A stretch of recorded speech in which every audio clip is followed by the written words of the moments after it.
அனைவருக்கும் வணக்கம். தமிழ் சங்கம் சித்திரை 14 தமிழர் திருநாள் புத்தாண்டை கொண்டாடும் விதமாக, நம்மளுடைய தமிழ் புத்தாண்டை கொண்டாடும் விதமாக, திணையும் திணைசார் வாழ்வியலும் என்கின்ற தலைப்பில் தொடர்ந்து 5 நாட்களுக்கான ஆய்வரங்கினை நடத்தி கொண்டிருக்கின்றது. ஆய்வரங்கினுடைய 3வது நாள் கூட்ட அரங்கில் நாம் அனைவரும் இன்று இணைந்திருக்கின்றோம். முதல் நாள் உரை குறிஞ்சி திணையும் திணைசார் வாழ்வியலும் என்கின்ற தலைப்பில் பேராசிரியர் பாண்டி அவர்கள் வருகை தந்து பல்வேறு புதிய புதிய கருத்துக்களை, செய்திகளை, ஆய்வு தகவல்களை நம்மிடம் பகிர்ந்து கொண்டார்கள். 2வது நாள் உரையில் அன்பு சகோதரி கோமதி அவர்கள் கலந்து கொண்டு முல்லைத்திணை சார்ந்த கருத்துக்களை, புதிய புதிய செய்திகளை, ஆய்வு தகவல்களை, எதிர்கால ஆய்வுகள் குறித்தான விஷயங்களை எல்லாம் நம்மோடு பகிர்ந்து கொண்டார்கள். இன்றைக்கு 3வது நாள் மருத திணையும் திணைசார் வாழ்வியலும் என்கின்ற தலைப்பில் பேராசிரியர் ஜெகதீசன் அவர்கள் திருவள்ளுவர் கல்லூரி பாபநாசத்திலிருந்து ஜெகதீசன் அவர்கள் நம் அரங்கிற்கு வருகை தந்திருக்கிறார்கள்.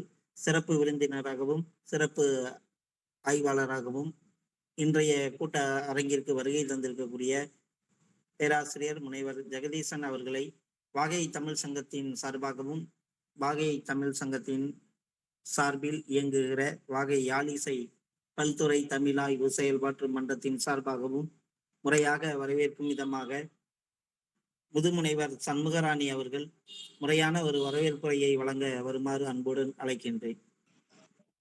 அனைவருக்கும் வணக்கம். நமது வாகை தமிழ் சங்கத்தின் சார்பாகவும், நமது யாழிசை மன்றத்தின் சார்பாகவும், நமது சிறப்பு விருந்தினர் ஜெகதீசன் அவர்களை வரவேற்பதில் பெருமகிழ்ச்சி கொள்கிறேன். இவரை பற்றிய சிற்றுரையாக சிறிய உரை அமைகிறது. இவர் தமிழ்துறை உதவி பேராசிரியர், திருவள்ளுவர் கல்லூரி பாபநாசத்துல பணிபுரித்து வருகிறார். இவருடைய கல்வி அனுபவம் அப்படின்னா 14 ஆண்டுகள் கல்வித்துறையில் மாணவர்களோடு கல்வி உரையாற்றி வருகிறார். இவருடைய சிறப்பு புலமை அப்படின்னா சங்க இலக்கியம், இலக்கணம் மற்றும் திறனாய்வுகள்ல திறன் பெற்றவர்.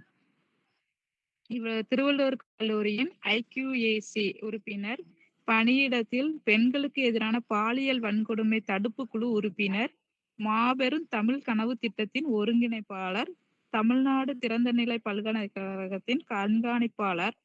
இவருடைய ஆராய்ச்சி பணிகள் அப்படின்னா பல ஆராய்ச்சிகள் வெளியிட்டிருக்காங்க. ஆய்விதழ்கள், கருத்தரங்குகள், பதிப்பாசிரியர், புத்தகமும் வெளியிட்டிருக்காங்க. இவங்களோட பங்கேற்ற நிகழ்வுகள் அப்படின்னா பயிற்சி பட்டறைகள், கருத்தரங்குகள், மாநாடுகள், சிறப்பு உரைகள் இவ்வளவும் நிகழ்த்திய நம்மளுடைய சிறப்பு விருந்தினர் கல்வி பணியில் தொடர்ந்து நிறைய சாதனைகளை நிகழ்த்தி வருகின்றார். ஆனால் அவர்களை சிறப்புரை ஆற்ற வருமாறு நமது வாகை தமிழகத்தின் சார்பாக வரவேற்பதில் பெருமகிழ்ச்சி கொள்கிறோம். வாங்க ஐயா, உங்களுடைய சிறப்புரையை ஆற்றலாம். இப்ப கொஞ்சம் ரொட்டேஷன் போட்டுட்டு நேரியா வச்சுக்கோங்களேன், கொஞ்சம் சைடா இருக்கு விசுவல்.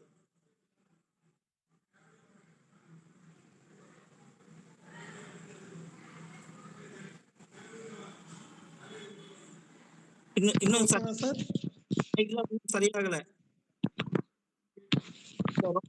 ஒரு ஆப்ஷன் இருக்கும் பாருங்க மொபைல்ல, அதை போடுங்க, கொஞ்சம் கரெக்டா வந்துடும். ஓகே, இது சரியா இருக்கு. கொஞ்சம் இறக்கிக்கிடுங்க, ஃபேஸ் நல்லா தெரியல. இது கரெக்டா இருக்கு.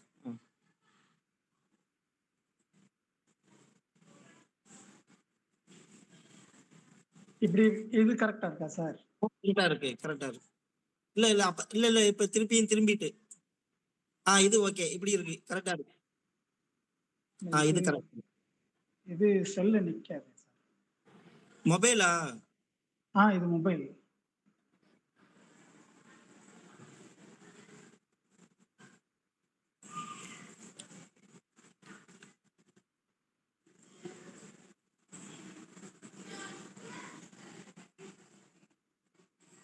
இது இப்படிதான் சார் நிக்கும். அப்படியா? இல்ல, ரொட்டேஷன் போட்டா லாங் ஸ்கிரீனுக்கு வந்துடும். நீங்க வைக்கிற மாதிரியே அந்த லேண்ட்ஸ்கேப்ல வைக்க முடியலன்னா நீங்க இப்படி ஸ்லைடராகவே வச்சுக்கலாமே. ரொட்டேஷன் போட்டா ஃபுல் ஸ்கிரீன்ல வரமாட்டுக்கோ. அது வரல சார். சரி, பரவாயில்ல. உங்களுக்கு அது ரெக்கார்ட்ல வந்து சைடா இருக்குமேன்னு பார்த்தேன், வேற ஒண்ணும் இல்ல.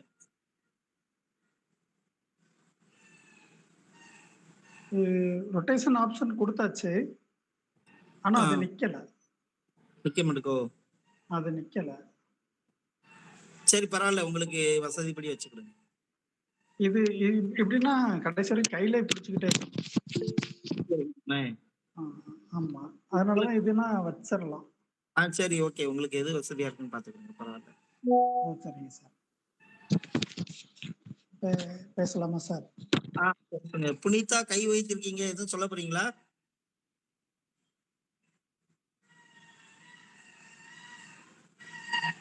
பேச.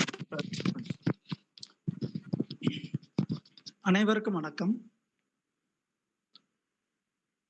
வாகை தமிழ் சங்கத்தில் இந்த அரிய வாய்ப்பை ஏற்படுத்தி கொடுத்த நிகழ்ச்சி ஒருங்கிணைப்பாளர் முதுமுனைவர் ஐயப்பன் அவர்களுக்கும், வாகை தமிழ் சங்க நண்பர்களுக்கும், ஏனைய பங்கேற்பாளர்களுக்கும் வணக்கத்தையும் நன்றியும் தெரிவித்துக் கொள்கிறேன். எனக்கு கொடுக்கப்பட்ட தலைப்பு மருதத்திணைசார் வாழ்வியல்.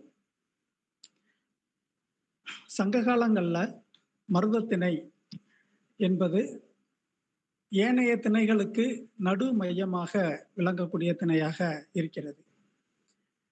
இந்த நிலம் சார் வாழ்வியல் என்பது ஒரு புது அறிமுகத்தை நமக்கு கொடுக்கிறது. குறிப்பாக நிலவுடைமை சமுதாயம், இன்றைய நிலவுடை சமுதாயம் உருவாவதற்கு ரொம்ப அடித்தளமாக விளங்கியது மருத நிலம் என்று சொன்னால் அது மிகையாகாது. ஏனைய ஆய்வுகளும் அவற்றை நிரூபித்த வண்ணமே உள்ளது. இன்றளவும் கூட திணைசார் வாழ்வியலில் மருத நிலம் ஒரு ஆராய்ச்சிக்கு உட்படுத்தப்பட்ட ஒரு பொதுத்தன்மையிலான ஒரு நிலமாக நாம் பார்க்கப்படுகிறது. இதில் குறிப்பாக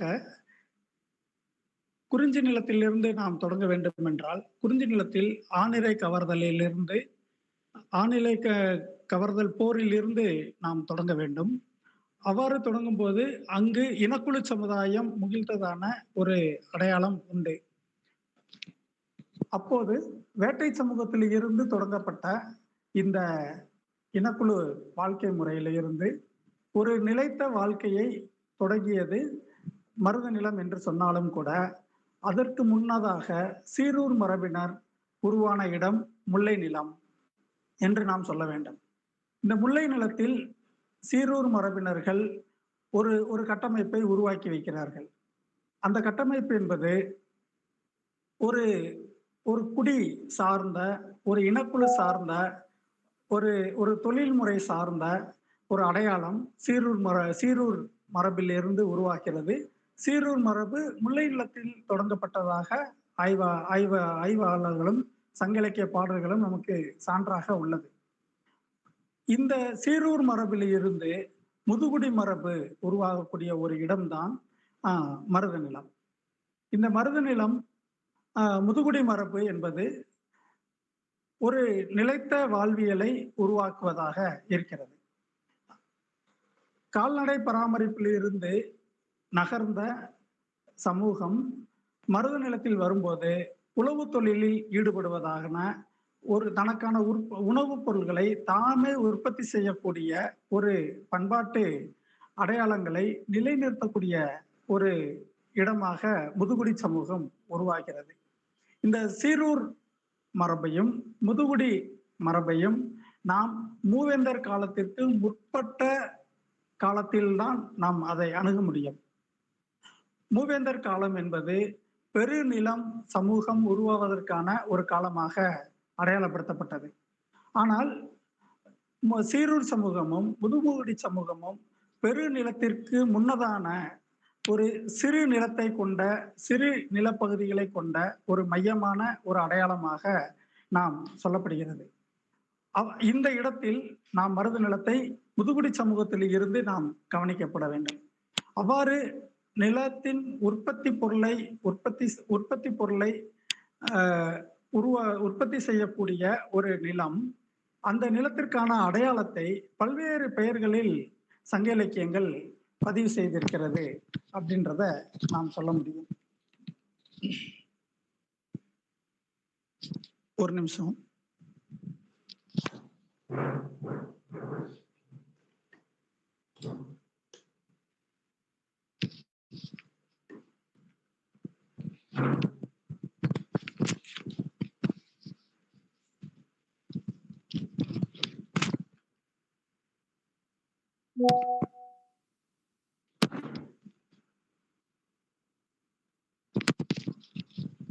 மன்னிக்கவும்.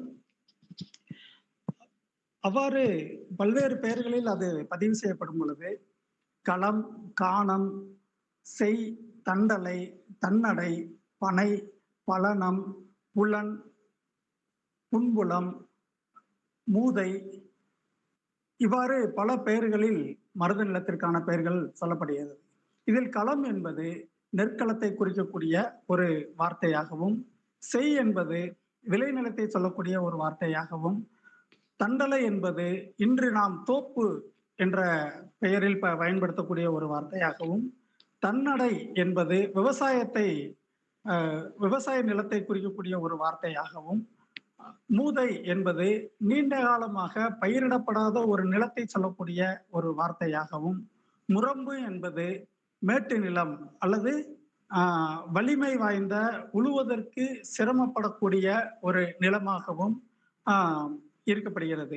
இது அல்லாமல் மென்புலம், மென்பால், வயல் போன்ற நிலங்களும், வன்புலம், வன்பால் போன்ற வயல் போன்ற நிலங்களும் மருத நிலத்தின் அடையாளமாக சொல்லப்படுகிறது.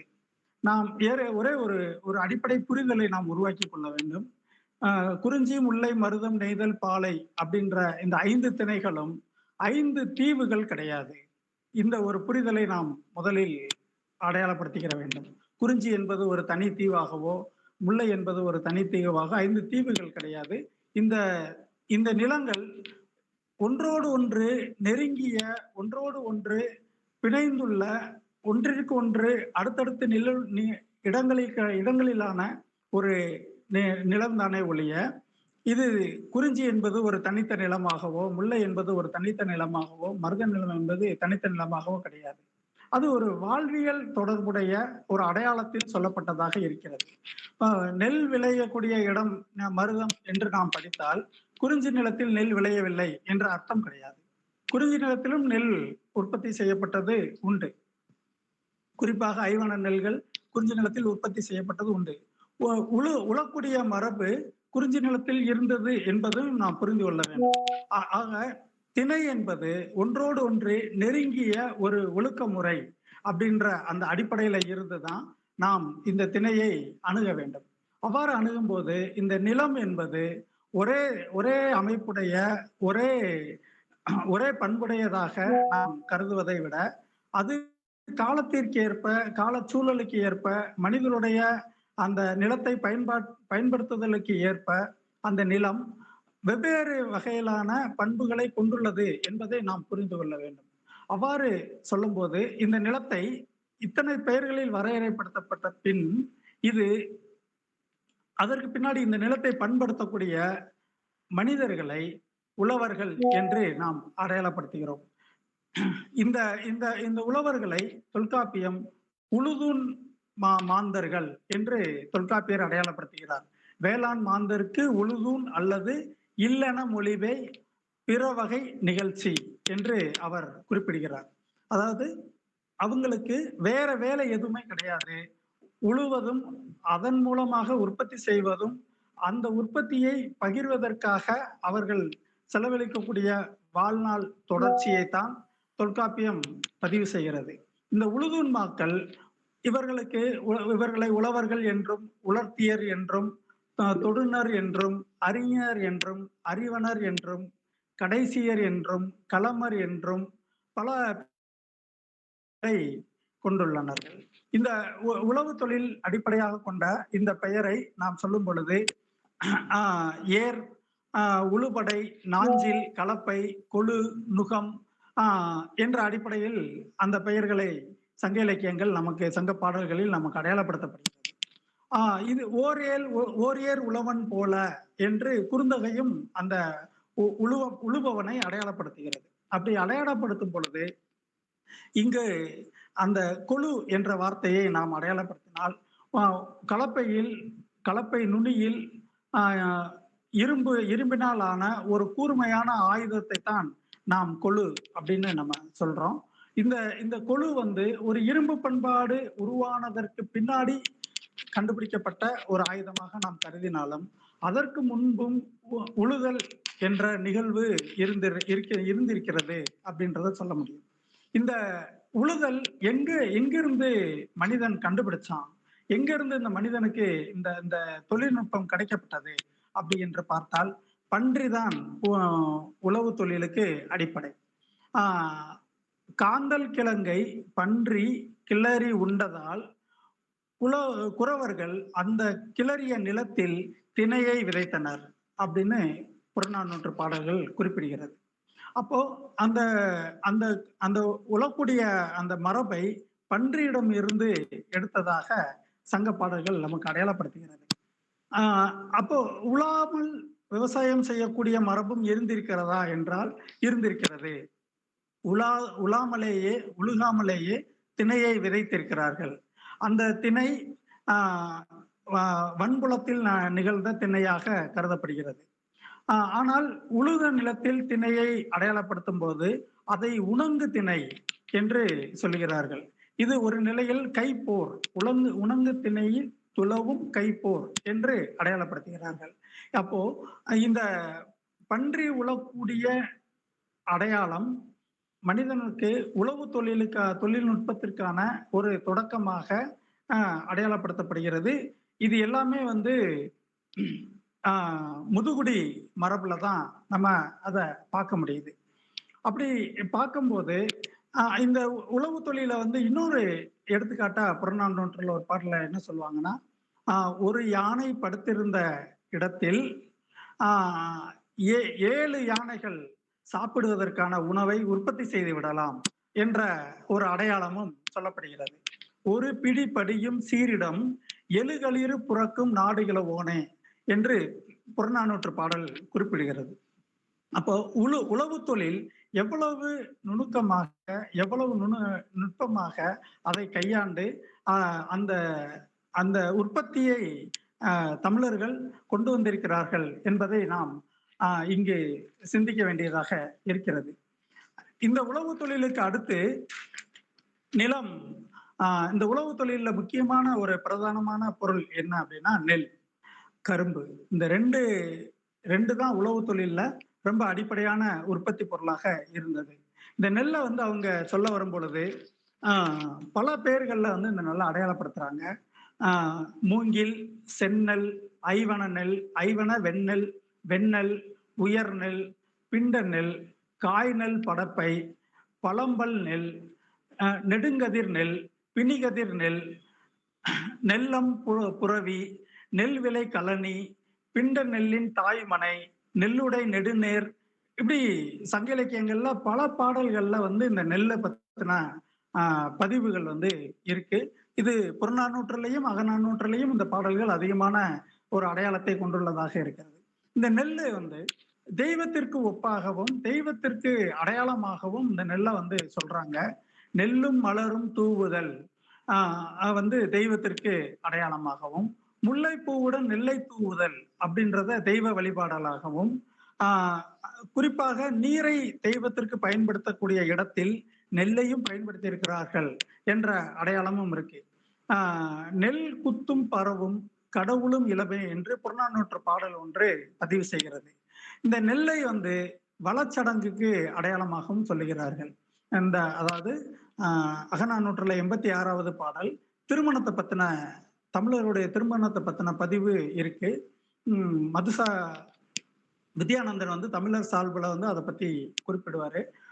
அவர் என்ன சொல்லுவாரு அப்படின்னு கேட்டீங்கன்னா, நெல்லு புது மணல் பரப்பி செயல்படுத்தக்கூடிய இடத்துல, ஒரு திருமணம் முடிக்கக்கூடிய இடத்துல நெல்லை அவங்க என்ன செஞ்சிருக்காங்க, மணமக்கள் முன்னாடி இருத்தி வச்சிருக்காங்க. அந்த இருத்தி வச்சுட்டு அந்த நெல்லையும் கரும்பையும் முதன்மை பொருளாக கொண்டு வந்த பின்னாடிதான் திருமணத்தையே நடத்திருக்காங்க அப்படின்ற ஒரு அடையாளமும் அந்த நெல்லுக்கு இருக்கு அப்படின்றத சொல்ல முடியும்.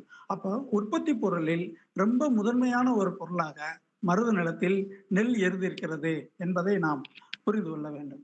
அதற்கடுத்து கரும்பு. இந்த கரும்பு பத்தின பதிவு சங்க இலக்கியங்கள்ல நிறைய இருக்கு. கரும்பு பாத்தி நெல்லையும் கரும்பையும் சேர்த்து சொல்லும் போது சேர்த்து தான் அதிக பாடல்கள்ல அவங்க சொல்லி வராங்க. அதுல இந்த கரும்பை சொல்லும் போது இந்த கரும்பை கொண்டு வந்தவன் யார் அப்படின்னு சொல்லலாம் அதிகமானதான் சொல்றாங்க. இது ஔவையாரே புறநானூற்றுல ஒரு பாடல்ல ஔவையார் சொல்றாங்க. எப்படி சொல்றாங்க அப்படின்னா, மேலுலகத்துல இருந்து கரும்பை கொண்டு வந்து பூமிக்கு கொண்டு வந்தவன் தான் அதியமான் அப்படின்ற மாதிரியான ஒரு அடையாளத்தை அவங்க வைக்கிறாங்க. புறநானூற்றுல 99வது பாடல்ல அதுக்கான குறிப்பு இருக்கு. அப்போ அதே போல இந்த கரும்பு விளையக்கூடிய இடம் கழனி அப்படின்னு சொல்றாங்க. இந்த கரும்பு வெள்ளை பூ பூக்கும்.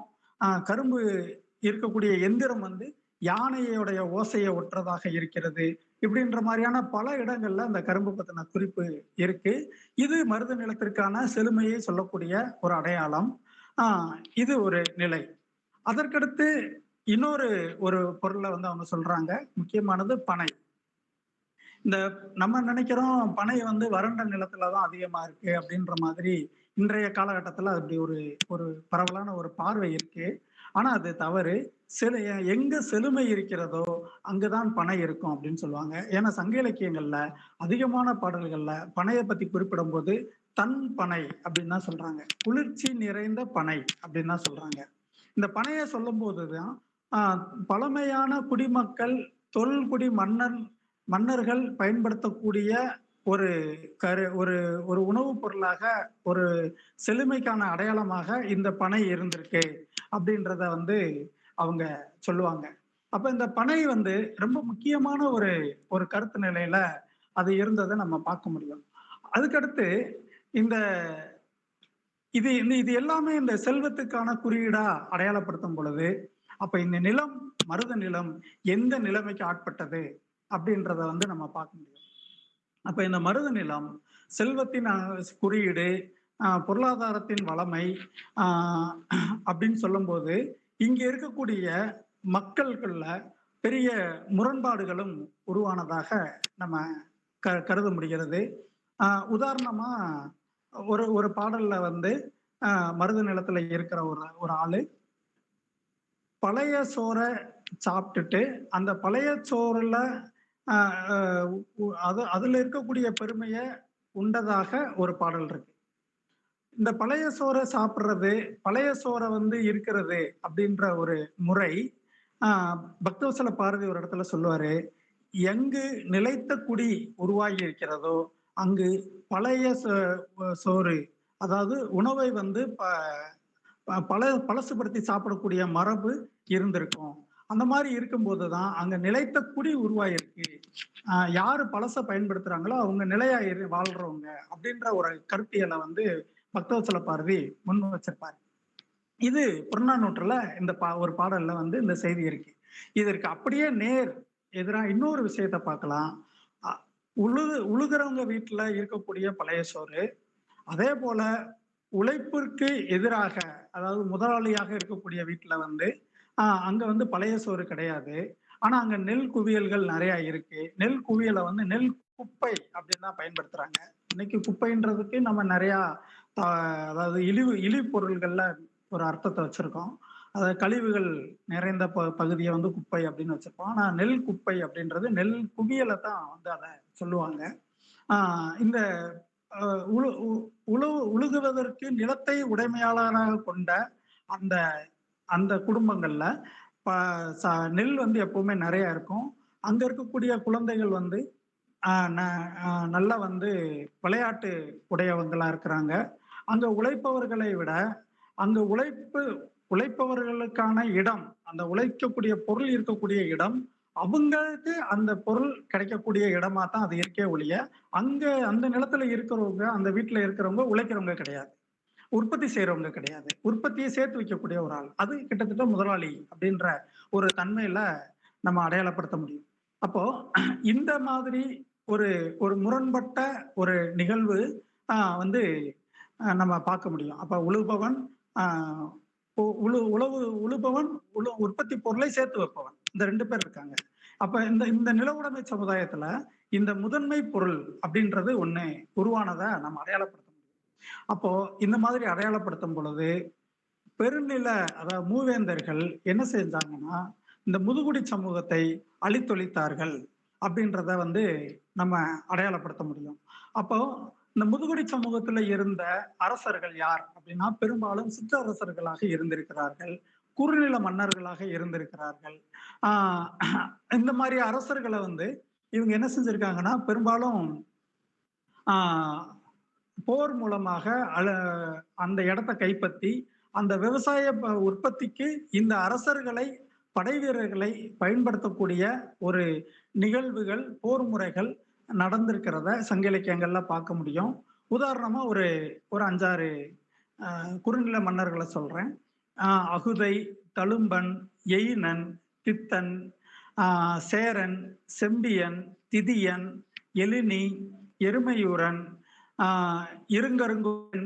இருங்கோவேன்மாள், பொருணன், இவங்க எல்லாருமே பாண்டிய மன்னனால் தோற்கடிக்கப்பட்ட குறுநில மன்னர்கள் அப்படின்றத சொல்ல முடியும். இப்ப எயினன்ல 2 எயினன் நம்ம பார்க்கலாம். வாகை நிலத்தை முதன் தலைமையாக கொண்ட எயினன் ஒருத்தர் இருந்திருக்கான். அதுக்கப்புறம் எயினன் ஒருத்தர் இருந்திருக்கான். எயினக்குடி தனியா இருந்திருக்கு. அப்ப எயினக்குடி மரபுகளுக்குள்ள இந்த எயினர்கள் இருந்திருக்கிறாங்க. பெருநில அரசர்கள் வந்த பின்னாடி இந்த குறுநில மன்னர்கள் தோற்கடிக்கப்பட்டு அவர்களுடைய ஊரை சூறையாடிட்டு இவங்க என்ன செஞ்சிருக்காங்கன்னா, அந்த நிலங்களை கைப்பற்றிருக்காங்க. குறிப்பாக விவசாய நிலங்களை கைப்பற்றி இருக்கிறாங்க அப்படின்றத சொல்ல முடியும். அப்போ அந்த விவசாய நிலங்களை எப்போ கைப்பற்றப்படுகிறதோ, விவசாய நிலங்கள் எப்போ அழுத்தளிக்கப்படுகிறதோ, அங்கு ஒரு நில உடைமை சமுதாயத்துல இருக்கக்கூடிய ஒரு முதலாளித்துவ சமுதாயம், ஒரு நிலத்தை உருவாக்கக்கூடிய ஒரு சமுதாயம் உருவானதாக நம்ம பார்க்க முடியும். அப்போ விவசாய நிலங்களுக்குள்ள புழுதி உருவானது. அந்த புழுதி விவசாயத்தை செய்ய முடியாத சூழல்ல உருவானது. அப்போ வறுமை உருவானது, இடப்பெயர்வு உருவானது. இந்த மாதிரியான சூழல்களை நம்ம சங்க பாடல்கள்ல அதிகமா பார்க்க முடியும். அப்போ இந்த முதுகுடி சமுதாயம் மாறி பெருநில சமுதாயம் வரும்போது சேர சோழ பாண்டியருடைய செல்வாக்கு அதிகமாக மாறியது. அப்போ மாறும்போது அந்த சீரூர் மன்னர்களுக்கும் முதுகுடி சமுதாயத்திற்கும் இடப்பட்ட நடந்த போர்களை தாண்டி பெரும் நில மன்னர்களுக்கும் வேந்தர்களுக்கும் குறுநில மன்னர்களுக்கும் நடந்த போர் முறைகள் சங்ககாலங்கள்ல அதிகமா பாடப்பட்டிருக்கு. குறிப்பாக பரணர் பாடல்கள்லையும் கபிலர் பாடல்கள்லையும் அடிசல் கிளார் பாடல்கள்லையும் இருக்கக்கூடிய போர் முறைகள் பெரும்பாலும் குறுநில மன்னர்களுக்கான போர் முறைகள். அதை தாண்டி அதற்கு பிற்காலத்துல எழுதப்பட்ட பாடல்கள், புலவர்களுடைய பாடல்கள் எல்லாமே பெரு அரசனுக்குரிய போர் முறைகள் இருந்ததாக நம்ம சொல்ல முடியும். அப்போ இந்த 2 நிலைகள்ல நம்ம இந்த ஒரு நிலம் மாதிரி உருவான ஒரு சூழலை நம்ம அடையாளப்படுத்த முடியும். அப்படி அடையாளப்படுத்தும் போது அந்த பாடல்களுக்குள்ள நிலங்கள் புழுதியாக்கப்பட்ட, மழையினால் பாதிக்கப்பட்ட, மழையினால் பண்படுத்தப்பட முடியாத நிலங்கள் இருந்தது. அப்ப இந்த நிலங்களை யார் சரி செய்தார்கள் என்று சொன்னால், இந்த நிலங்களை இந்த குறுநில மன்னர்களான முதுகுடி தொல்குடி மக்கள் தான் சரி பண்ணியிருக்காங்க. யாருக்காக சரி பண்ணியிருக்காங்கன்னா, நில உடைமை சமுதாயத்துல பெரும் வேந்தர்களுக்கு கீழே வேலை செஞ்சிருக்காங்க. அதனாலதான் தொல்காப்பியர் சொல்லுவாரு, வேந்து விடு தொழிலின் படையும் கண்ணியும் அப்படின்னு சொல்லுவாரு. ஒரு மன்னனை தோற்கடிச்சிட்டு அந்த படையை கைப்பற்றி அந்த படையில இருக்கக்கூடிய படை வீரர்களை விவசாயத்திற்கு பயன்படுத்தி இருக்கிறார்கள் அப்படின்றத நம்ம அடையாளப்படுத்த முடியும். அப்போ அந்த விவசாயம் செழிப்பாக வேண்டும், உற்பத்தி அதிகமாக வேண்டும். அந்த உற்பத்தி மூலமாக ஒரு அரசன் தன்னுடைய ஆட்சியை செழிப்புற வைக்க வேண்டும் என்ற ஒரு தன்மை மருத நிலத்துல இருந்திருக்கிறது அப்படின்றத நம்ம பார்க்க முடியும். அப்ப இந்த அடிப்படையில நம்ம அதை பார்க்கும்போது இந்த குறுநில மன்னர்கள்ல இருக்கக்கூடிய அரசர்கள்ல பெரும்பாலானோர் வறுமையில இருந்த சூழலையும் நம்ம பார்க்க முடியும். எப்படிப்பட்ட வறுமையில இருந்த சூழல் அப்படின்னு கேட்டீங்கன்னா, அவன் வேற ஒரு அரசன்ட்ட நெல்லு கடனா வாங்கி தன்னுடைய விருந்தினர்களுக்கு உணவளித்திருக்கிறான் அப்படின்றது. அதே போல உழவர்கள் வீட்டில் இருக்கக்கூடிய நெல்லை வந்து வசூல் பண்ணி அந்த நெல்லு மூலமாக உணவை உற்பத்தி செய்து மற்றவங்களுக்கு அவன் கொடுத்திருக்கிறான். வரி செலுத்துவதற்காக வெளியாட்கள்கிட்ட கடன் வாங்கியிருக்கிறான். இந்த கடன் வாங்கக்கூடிய முறை மருது நிலத்துல உருவாயிருக்கு அப்படின்றத நம்ம பாடல்கள் மூலம் அறிய முடிகிறது. அப்போ இந்த இந்த அடையாளங்கள் ஒரு பெரும் நில சமூகங்கள் உருவானதற்கான சூழலை இருந்துச்சு. இந்த மாதிரி உருவாகும் போது இந்த முதுகுடி மக்கள்கிட்ட இருக்கக்கூடிய இன்னொரு அடையாளம் என்ன அப்படின்னா கிளார் கிளார் அப்படின்னு சொல்றாங்க. விவசாயம் பார்க்க மக்களை வந்து கிளார் அப்படின்னு சொல்றாங்க. கிளார், கிழவன், கிழவர், கிழவன், கிளத்தி அப்படின்ற ஒரு வார்த்தையை வந்து நம்ம விவசாய குடியில இருக்கக்கூடிய ஒரு அடையாளத்தை நம்ம அதை பார்க்க முடியும்.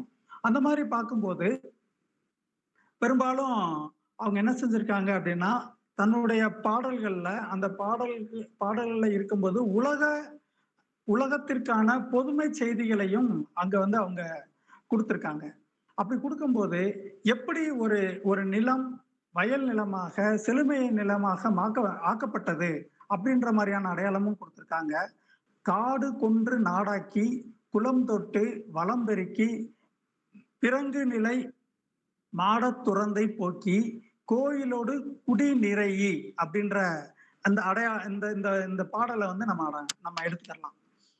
காடை வந்து அழிச்சிட்டு குளத்தை வந்து வளம் பெருக்கி அவங்க என்ன செஞ்சிருக்காங்க, பெரிய மாடங்களை கட்டி இந்த மாடங்களை வந்து கோயிலோட பொருத்தியிருக்காங்க. கோயில் மாதிரியே அரண்மனைகளை கட்டுறது, கோவில் மாதிரியே உயர்ந்த கட்டடங்களை உருவாக்குறது, இந்த மாதிரியான செயல்களை வந்து செஞ்சிருக்காங்க. இது யார் செஞ்சதுன்னா கிளார்குடி மக்கள் அதிகமாக மதில்களை எழுப்பக்கூடிய வேலைகளை செய்திருக்கிறார்கள் அப்படின்றத நம்ம சொல்ல முடியும். அப்படி சொல்லும் போது அவங்க வந்து அவங்களுடைய குடிகளை வந்து உழுகுடி அப்படின்னு நம்ம சொல்றோம். அவங்கதான் என்ன செய்யறாங்கன்னா உலகத்திற்கான பொதுமையான செய்திகளையும் அவங்க சொல்றாங்க. எப்பெல்லாம் அவங்க வறுமைப்படுறாங்களோ அப்படி வறுமைப்படும் போது அவங்க மற்றவங்களுக்கு எது வேணும் அப்படின்ற விஷயத்த வந்து அவங்க முன்வைக்கிறாங்க. அதுல வந்து நீரின்றி அமையாது யாக்கை சொல்லாடு உண்டி கொடுத்தோர் உயிர் கொடுத்தாரே உண்டி முதற்றே உணவிற்பிண்டம் உணவெனப்படுவது நிலத்தோடு நீரே நிலமும் நீரும் புணரியோரின் உடம்பும் உயிரும் படைத்திசினோரே என்று ஒரு புறநானூற்று பாடலை வந்து நம்ம அடையாளப்படுத்தலாம். அதாவது இந்த உலகத்துக்கு வந்து முக்கியமானது நீர். ஏன்னா விவசாயத்துக்கு நீர் ரொம்ப முக்கியம். அப்ப குளத்தை உருவாக்குறவங்கள நீரை சேகரிக்கும் போதுதான் விவசாயம் நிலைத்து நிற்கும். அப்படி இருக்கும்போது இந்த நீர் வந்து எதை உற்பத்தி பண்ணுது அப்படின்னா உணவை உற்பத்தி பண்ணுது. நம்ம உணவு வந்து எதற்கானது அப்படின்னா ஒரு உயிர் வாழ்வதற்கான அடிப்படை வந்து உணவு. இந்த உணவை வந்து யார் ஒருத்தருக்கு கொடுக்குறாங்களோ அவங்களுக்கு உயிரை கொடுப்பதாக அர்த்தம். உயிர் வாழ்வதற்கான அடிப்படை காரணிகளை தேவைகளை உருவாக்குவதற்கான அர்த்தம். அப்போ நிலத்தையும் நீரையும் நாம் செழுமைப்படுத்தினால் அதற்கு பின்னாடி ஒரு உயிர் வாழ்வதற்கான அடிப்படைகளை நாம் உருவாக்குகிறோம் அப்படின்றது அர்த்தம். ஒரு ஒரு ஒரு பூமிக்கு நீரும் நிலமும் உயிரும் உடம்புமாக இருக்கிறது அப்படின்றத இவங்க வந்து ஒரு கருத்தியலா வச்சுக்கிட்டு இந்த கிளார் வகையினர்கள் அவர்கள் விவசாயத்தை முன்னேற்றி கொண்டு வந்திருக்கிறார்கள் என்பதை நாம் சொல்ல வேண்டும். அந்த மாதிரி செய்யும் போது அவங்க ஒரு ஒரு ஒரு கட்டமைப்பை வந்து உருவாக்குறாங்க. எப்படிப்பட்ட கட்டமைப்பை உருவாக்குறாங்க அப்படின்னா இதுல ரொம்ப முக்கியமானது மகட்கொடை அப்படின்ற ஒரு விஷயத்தை வந்து நம்ம இங்க பேசிக்கலாம். அதாவது இந்த மகட்கொடை எது அப்படின்னா மகட்கொடை காஞ்சின்ற ஒரு திணை இருக்கு. இந்த திணையில இருக்கக்கூடிய பாடல்கள் எல்லாத்தையும் எடுத்து பார்க்கும்போது இந்த அவங்க எப்படி ஒரு அரசனுக்கு கீழே தன் உணர்வாக அவர்கள் வேலை செய்தார்கள், இந்த நிலம் ஒரு அரசனை எப்படி உயர்த்தி வச்சிருக்கிறது, எப்படி இந்த நிலத்தின் மூலமாக இவர்கள் தன்னுடைய உழைப்பையும் விட்டுட்டு அடிநிலையில இருக்கிறாங்க அப்படின்ற அந்த ஏற்றத்தாழ்வை நம்ம அடையாளப்படுத்தி இருக்க முடியும். குறிப்பாக இந்த மகட்கொடையில வரும்போது அரசன் வந்து என்ன செய்யறான் அப்படின்னா, உழவர் குடியில் இருக்கக்கூடிய பெண்ணை திருமணம் முடிக்கணும்னு முயற்சி பண்றான். அப்படி முயற்சி பண்ணும்போது அந்த உழவர் குடியில் இருக்கக்கூடிய பெண்ணை வந்து அர அவங்க வந்து அரசனுக்கு தர மறுக்கிறாங்க. காரணம் என்ன அப்படின்னா, இந்த பெண்ணுக்கான அந்த அடையாளம், அந்த நிலம், அந்த பெண் மூலமா கிடைக்கக்கூடிய விவசாய நிலம் வந்து அரசனுக்கு போயிடும் அப்படின்றது. அப்படி அந்த மகட்கொடையை தடுக்கிறது யார் அப்படின்னு கேட்டீங்கன்னா, தகப்பனும் அண்ணா தமையர், அதாவது உடன் பிறந்தவர்கள், குறிப்பாக ஆண்கள் தான் வந்து அரசனுக்கு பெண் கொடுக்கறத வந்து தவிர்க்கிறாங்க. ஏனென்றால் இனக்குழு சமூக அமைப்பில் ஒரு பெண்ணை வேறொரு இனத்திற்கு கொடுக்கக்கூடிய மரபு இல்லை அப்படின்றது ஒரு பொதுத்தன்மை. அப்படி இருக்கும்போது இந்த பெண்ணை அரசனுக்கு அவங்க வந்து கொடுக்க மறுக்கும் போது அரசன் என்ன செய்யறான் அப்படின்னா, அந்த பெண்ணை பெறுவதற்காக ஒரு குடியவே வந்து அழிக்க முயற்சி பண்றான், அல்லது அந்த குடி மீது போர் தொடுக்க முயற்சி பண்றான். யாரு? பெருநிலவேந்தன் போர் தொடுக்க முயற்சி பண்றான். அப்படி இருக்கும்போது இந்த இடத்த வந்து அவங்க என்ன செய்யறாங்கன்னா, பெரும்பாலானோர் அந்த பெண்ணை கொடுத்துட்டு அந்த அந்த குடிய வந்து அரசனுக்கு கீழே வேலை செய்யக்கூடிய குடியா வந்து மாத்திடுறாங்க. பெரும்பாலானோர் எதிர்த்துட்டு அவங்க என்ன செய்யறாங்க, அந்த அரசன்ட்ட இருந்து தப்பிக்கிறாங்க. தப்பிக்க முடியாதவங்க அழியப்படுறாங்க. இந்த மாதிரியான சூழல் உருவாகுது. நீங்க அதுல வந்து இந்த மகட்கொடை காஞ்சி பாடல்ல பார்த்தோம்னா, மூதிலாளர், மூதிலாளன், மூதில் பெண்டிர், மூதில் மகளிர், இந்த வார்த்தைகள்லாம் நிறைய இருக்கும். இந்த மூதில் மகளிர், மூதில் பெண்டிர் யார் அப்படின்னா, வேந்தருக்கு உதவிய குடிகள். அவங்க வேந்தருக்கு இவங்க வந்து உதவி செய்யறாங்க. எப்படி உதவி செய்யறாங்கன்னா, விவசாயத்தின் தன்மைகள்ல அவங்க உதவி செய்யறாங்க. விவசாய வழியில உதவி செய்யக்கூடிய ஆட்கள் தான் வேந்தர், இந்த குடிகள் அப்படின்றத சொல்ல முடியும். உதாரணமா இவங்கள்ட்ட தான் நம்ம ஒரு பாட்டை எதிர்பார்க்க முடியும். இந்த எல்லாருக்கும் தெரிஞ்ச ஒரு பாட்டு இருக்கு, ஈண்டு புறந்தறுதல் எந்தலை கடனை அப்படின்னு ஒரு பாட்டு இருக்கும். அதாவது, என்னுடைய கணவனும் போர்ல இறந்துட்டான், என்னுடைய சகோதரனும் போர்ல இறந்துட்டான், இன்னொரு ஒரு ஒரு ஒரு ஆணை வந்து பெத்து கொடுக்கறதுக்கு என்னால முடியலையேன்னு ஒரு பெண்ணு பாடுறதா ஒரு புறநானூற்று பாடல் உண்டு. இந்த இடம் வந்து யாருக்கு அப்படின்னா, ஒரு பெரிய வேந்தன் அவனுக்கு கீழே இருக்கக்கூடிய ஒரு பெண்ணுடைய அந்த அந்த வேந்தனுக்கு உதவி செய்ய முடியலையேன்ற ஒரு ஆதங்கத்தை நம்ம பார்க்க முடியும் அப்படின்ற ஒரு அடையாளம் வந்து இருக்கு. அப்ப இந்த மூதில் குடியில இருக்கக்கூடிய பாடலா தான் இந்த பாடலை வந்து நம்ம அடையாளப்படுத்த முடியும். இந்த மூதில் குடி வந்து இவங்க தன்னுடைய குடி மூலமாக, தன்னுடைய கருத்தியல் மூலமாக குடிநிலையை உரைக்கிறார்கள் அப்படின்றத சொல்ல முடியும். இங்க இன்னொரு விஷயத்தை நம்ம கவனிக்க வேண்டும். அதாவது, அரசனுக்கு பெண் கொடுக்க மறுக்கிறது தந்தையும் தமையனும். ஆனால் அகப்பாடல்கள்ல தந்தைக்கும் தமையனுக்கும் பெரும்பாலும் வேலை இல்லை. பெண்ணை திருமணம் முடிச்சு கொடுக்கக்கூடிய மரபு யாருக்கு இருக்குன்னா, நற்றாய்க்கும் செவிலிக்கும் எல்லாத்துக்கும் இருக்கும். அப்ப புறப்பாடல்கள்ல அரசன் நிலையில வரும்போது ஒரு பெண் கொடுக்கக்கூடிய குடிநிலையில இருக்கக்கூடிய மாற்றங்களையும், அகநிலையில சொல்லப்படக்கூடிய அந்த அடையாளங்களையும் பொருத்தி பார்த்தா இன்னும் நமக்கு அரிய தகவல்கள் வந்து நிறைய கிடைக்கிறதுக்கான வாய்ப்பு இருக்கு அப்படின்றத நம்ம சொல்ல முடியும். அப்போ இவங்க இன்னொரு அடையாளத்தை சொல்றாங்க. இவங்க வந்து மன்னனுக்கு வழி வழியா தொண்டு செய்யக்கூடிய வேலைகளை செஞ்சுக்கிட்டே இருக்காங்க. இன்னொரு அடையாளம் வந்து கடாவிடுதல் அப்படின்ற ஒரு மரபை வந்து முன்வைக்கிறாங்க.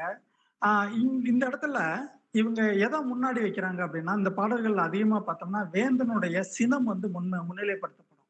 ஒரு வேந்தன் எப்படியெல்லாம் கோவப்படுறான் அப்படின்றத வந்து முன்னிலைப்படுத்தப்படும். அந்த கோவத்துக்கு இவங்க வந்து பயந்திருக்காங்க அப்படின்றத சொல்ல முடியும். அப்ப வந்து வேந்தனை சொல்லும் போது வம்ப வேந்தன், வேந்து விடு தொழில், வேந்து உரு தொழில், வேந்து விடு விழுத்தொழில் அப்படின்ற அந்த அடையாளங்கள்ல வேந்தனை வந்து முன்னிலைப்படுத்தக்கூடிய ஒரு பார்வை வந்து இருக்கு அப்படின்றத சொல்ல முடியும்.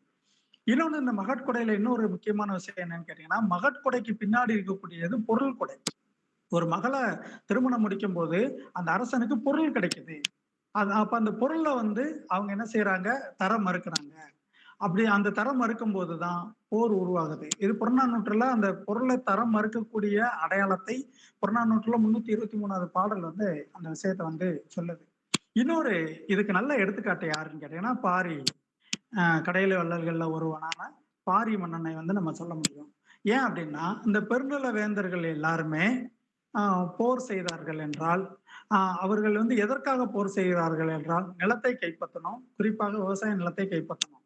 அதுதான் பெண்ணை வந்து எடுத்துக்கிட்டு அந்த நிலத்தை கைப்பற்றுறது ஒரு முறை, பெண்ணை எடுத்துக்கிறாம அந்த அந்த அரசனை தோற்கடிக்கிறது ஒரு முறை. சரி, அப்படி தோற்கடிச்சிட்டாங்கன்னா அந்த பெண்ணை எடுத்துக்கிறணும்ல, ஆனா அவங்க எடுத்துக்கிறல அப்படின்றதுக்கு ஒரு அடையாளம் யாருன்னா பாரி மன்னன் தான். ஏன் அப்படின்னா பாரி மன்னன்ட்ட 2 பெண் குழந்தை அவனுக்கு இருக்கு. அந்த 2 பேருக்காக பெருநில மன்னன் போர் செய்யறான். அப்படி போர் செய்யும் போது அந்த பாரி மன்னனை தோற்கடிச்சிடறான். பாரி மன்னன் போர்ல இறந்துடுறான். ஆனா அந்த பெண்ணை வந்து அவன் எடுத்துக்கிறல, நிலத்தை கைப்பற்றிக்கிட்டாங்க. அப்ப அந்த பெண்ணை வந்து அவங்க வந்து எடுத்துக்கிறல அப்படின்னும் போது அந்த பெரிய நில அரசனுக்கு நிலம்தான் குறிக்கோளை தவிர பெண் கிடையாது அப்படின்ற ஒரு புரிதலை வந்து இந்த பாடல் நமக்கு உருவாக்குது. அதற்கப்புறம் அந்த பாரி மகளிரை வந்து கபிலர்கள் வந்து இருங்கோ வேண்மாள்கிட்ட வந்து ஒப்படைக்கிறாரு, அவங்களை பாதுகாக்கிறாரு அப்படின்றதெல்லாம் செய்திகள் இருக்கு. ஆனா இருந்தாலும் பெருநில மன்னர்கள் அந்த பெண்ணுக்கு பின்னாடி இருக்கக்கூடிய நிலமே ஒழிய பெண் கிடையாது அப்படின்ற ஒரு விஷயம் இருக்கு. அப்போ ஒரு பெருநில மன்னன் ஒரு குடியில ஒரு பெண்ணை மட்டும் அவன் எடுக்கல, வேற வேற பெண்ணுகளை வந்து அவன் எடுக்கிறான் அப்படின்றதுக்கான செய்திகளையும் நம்ம தேடி பார்த்தோம்னா கிடைக்கிறதுக்கு வாய்ப்பு இருக்கு அப்படின்றது ஒரு விஷயம்.